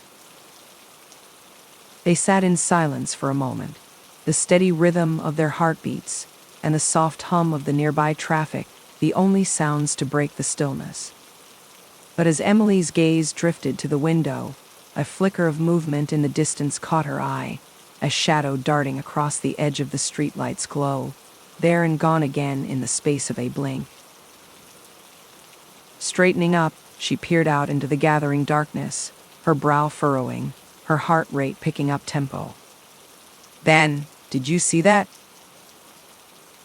Ben followed her gaze, his expression growing tense, his muscles coiling beneath her touch, as if readying for a fight. "See what?" "I thought I saw." Emily trailed off, her eyes narrowing as she scanned the shadows beyond the glass, searching for any hint of the disturbance. But the street remained empty, the night still and silent save for the distant bark of a dog and the mournful hoot of an owl. "Never mind, it was probably nothing," she said at last, settling back against Ben's side, trying to shake off the prickle of unease that danced along her spine. But as she nestled closer to the comforting solidity of Ben's body, she couldn't shake the feeling that their respite was only temporary, a brief calm before the storm that still brewed on the horizon. In the days that followed, Emily and Ben found themselves navigating the aftermath of their harrowing ordeal with a renewed sense of purpose, a determination forged in the crucible of their shared trauma. The old Victorian house, once a source of dread and terror, now stood silent and empty, its halls no longer echoing with the whispers of restless spirits or the creak of phantom footsteps on the stairs. Yet, even as they attempted to reclaim some semblance of normalcy, to rebuild their lives piece by piece, like a shattered mirror slowly being reassembled, Emily couldn't help but feel a lingering sense of unease, a shadow that clung to the edges of her consciousness no matter how brightly the sun might shine. The nightmares were the worst, vivid and visceral, leaving her thrashing and sweat-soaked in the tangled sheets, her throat raw from screaming. In her dreams, she wandered the twisting corridors of the Victorian, the floorboards icy beneath her bare feet, the wallpaper peeling in curling strips to reveal the rotting plaster beneath. And always, there was the sense of something watching her from the shadows, a presence that lurked just beyond the edge of her vision, waiting, biding its time. Ben, ever the steadfast companion, remained by her side through it all, his unwavering support a beacon in the turbulent sea of her emotions. On the nights when the dreams were at their worst, he would gather her in his arms, murmuring soothing nonsense into her hair until the shaking subsided and her breathing evened out. Together, they weathered the moments of doubt and fear, the memories that ambushed them at unexpected moments, a whiff of decay that sent Emily reeling in the produce aisle of the grocery store, the flicker of a shadow in the bathroom mirror that had been reaching for a weapon that wasn't there. But slowly, gradually, they began to reclaim their lives, to find snatches of joy and solace in the simple moments that had once been overshadowed by the looming specter of the entity, lazy Sunday mornings, tangled together in bed, laughter shared over takeout containers and cheesy horror movies, walks in the park with fingers entwined and the sun warm on their faces. Yet even as they settled into their new normal, Emily couldn't shake the feeling that something was still amiss, that the old Victorian house had not yet relinquished its hold on them entirely. She would catch herself staring out the window, her gaze drawn to the distant outline of its weathered facade rising above the treetops, a silent question burning in her mind. Was it truly over? Or was there still some final chapter yet to be written, some last gasp of the entity's malice waiting to drag them back into the heart of darkness? Then, ever attuned to her moods, would gently squeeze her hand, his expression equal parts understanding and concern. "What is it, Em?" he would ask, his voice low and soothing, his thumb tracing circles on her palm. And Emily would shake her head, offering him a small, reassuring smile that didn't quite reach her eyes. "Nothing. It's just—" She would pause, her gaze drifting back to the window, to the lengthening shadows that seemed to reach out across the lawn like grasping fingers. "I can't help but feel like it's not over, that something is still out there, waiting for us." Ben would pull her close then, his lips pressing a tender kiss to her forehead, his arms solid and reassuring around her. "I know, Em, but whatever comes our way, we'll face it together. I'm not going anywhere, I promise." And in those moments, Emily would feel a spark of hope kindle in her chest, a small but stubborn flame that refused to be extinguished no matter how dark the path ahead might seem. Because she knew, with a bone-deep certainty, that their love was a force to be reckoned with, a light that could pierce even the deepest shadows. As the weeks turned to months, Emily and Ben slowly began to rebuild their lives, to piece together a new normal from the shattered remnants of the old. But even as they found moments of happiness, even as the laughter came more easily, and the nightmares grew less frequent, the shadow of the old Victorian house never truly faded from their minds, never released its grip on their imaginations. And deep in the secret chambers of her heart, Emily knew that their story was far from over, that the true test of their strength, their resilience, their love was still to come. Whatever the future might hold, whatever fresh horrors might lurk in the forgotten corners of the Victorians' halls, she knew that she and Ben would face them together, hand in hand, united against the darkness. Chapter 20. A New Beginning. As the seasons turned and the years passed, Emily and Ben found themselves gradually reclaiming the life they had nearly lost in the old Victorian house. The scars of their ordeal may have been etched into their very souls, but they had weathered the storm, their love and resilience serving as the foundation upon which they rebuilt their future. On a crisp autumn morning, golden light slanted through the windows of their cozy new home, a far cry from the shadows that had once haunted their every waking moment. Emily stood at the kitchen counter, her hands wrapped around a steaming mug of coffee as she gazed out at the vibrant leaves dancing in the breeze. Ben padded into the room, his hair still tousled from sleep. He came up behind her, slipping his arms around her waist and resting his chin on her shoulder. "Morning, beautiful," he murmured, pressing a soft kiss to her cheek. "Sleep well?" Emily leaned back into his embrace, savoring his warmth and the simple comfort of his presence. "Better than I have in a long time," she replied, though a note of wistfulness tinged her words. Ben heard it as he always did. He turned her gently to face him, searching her eyes with a mix of love and concern. "But something's still bothering you." It wasn't a question. Emily sighed, setting her mug aside. "I can't shake this feeling, Ben, like we're not really free of that place, not completely." "Em?" He brushed a strand of hair from her face, his touch tender. "We got out, we survived. We made a new life here together." "I know, and I'm so grateful for that, for you." She covered his hand with her own. But sometimes, in the stillness, I swear I can feel it, like the house is still watching us, waiting. Ben's jaw tightened imperceptibly. It's just echoes and shadows of a nightmare we left behind. She wanted to believe him, desperately. But deep down, in some inexplicable corner of her being, Emily knew the darkness that had nearly consumed them was far from vanquished. As the day wore on, Emily tried to lose herself in the routine of their new life, the warmth of Ben's laughter as they made breakfast together, the satisfying ache in her muscles as she tended to their small garden, the way the autumn sunlight painted their living room in rich, golden hues as they curled up together with steaming mugs of cider and well-worn books. But always at the edges of her perception, the old Victorian loomed, a silent, patient specter biding its time. It was there in the prickle along the back of her neck when she stood at the kitchen sink, the sensation of unseen eyes boring into her.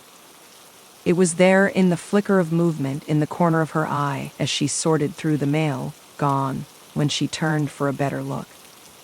It was there in the whisper of cold across her skin as she drifted off to sleep in Ben's arms, an icy touch that lingered even as she nestled deeper into the safety of his embrace. Weeks turned to months, the uneasy, subtle but constant companion, even as Emily and Ben worked to weave new memories, untainted by darkness.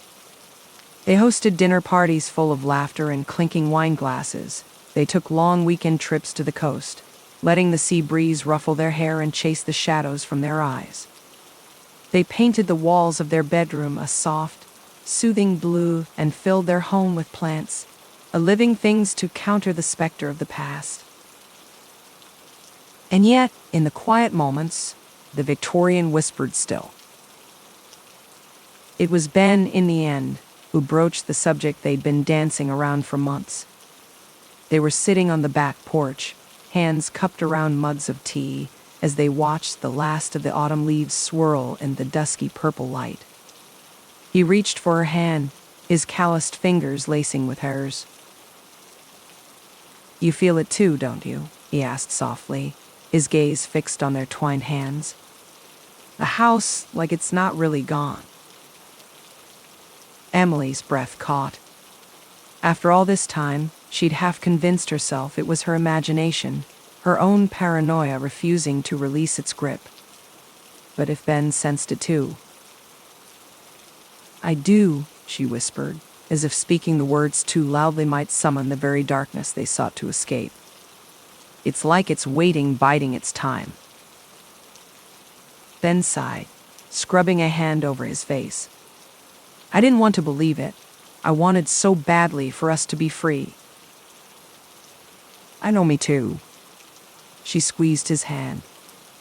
"But pretending it's not there won't make it go away. We have to face this, Ben, one way or another." His jaw tightened, resolve hardening his gaze. "You're right. We survived that hell once. We can do it again." He tugged her closer, wrapping an arm around her shoulders. "Together." Emily nestled into him, drawing strength from the solid warmth of him, the steadiness that had been her anchor through the darkest of storms. "Together," she echoed, the word a vow. As the last of the light faded, they sat in silence, watching as the shadows lengthened and the first stars winked to life in the velvet sky. The battle was far from over.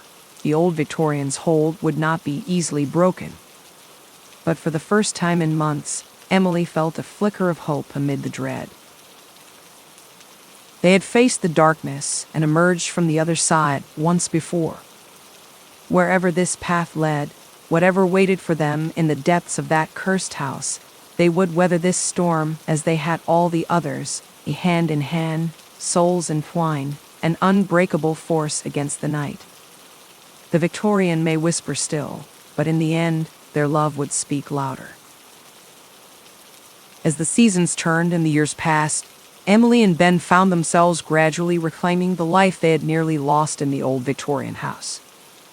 The scars of their ordeal may have been etched into their very souls, but they had weathered the storm, their love and resilience serving as the foundation upon which they rebuilt their future. Yet, even as they forged ahead, a lingering sense of unease continued to cling to them, a silent reminder that the battle they had fought was far from over. The old Victorian house, once the source of their greatest trials, now stood as a distant specter, a haunting memory that refused to be laid to rest. The end.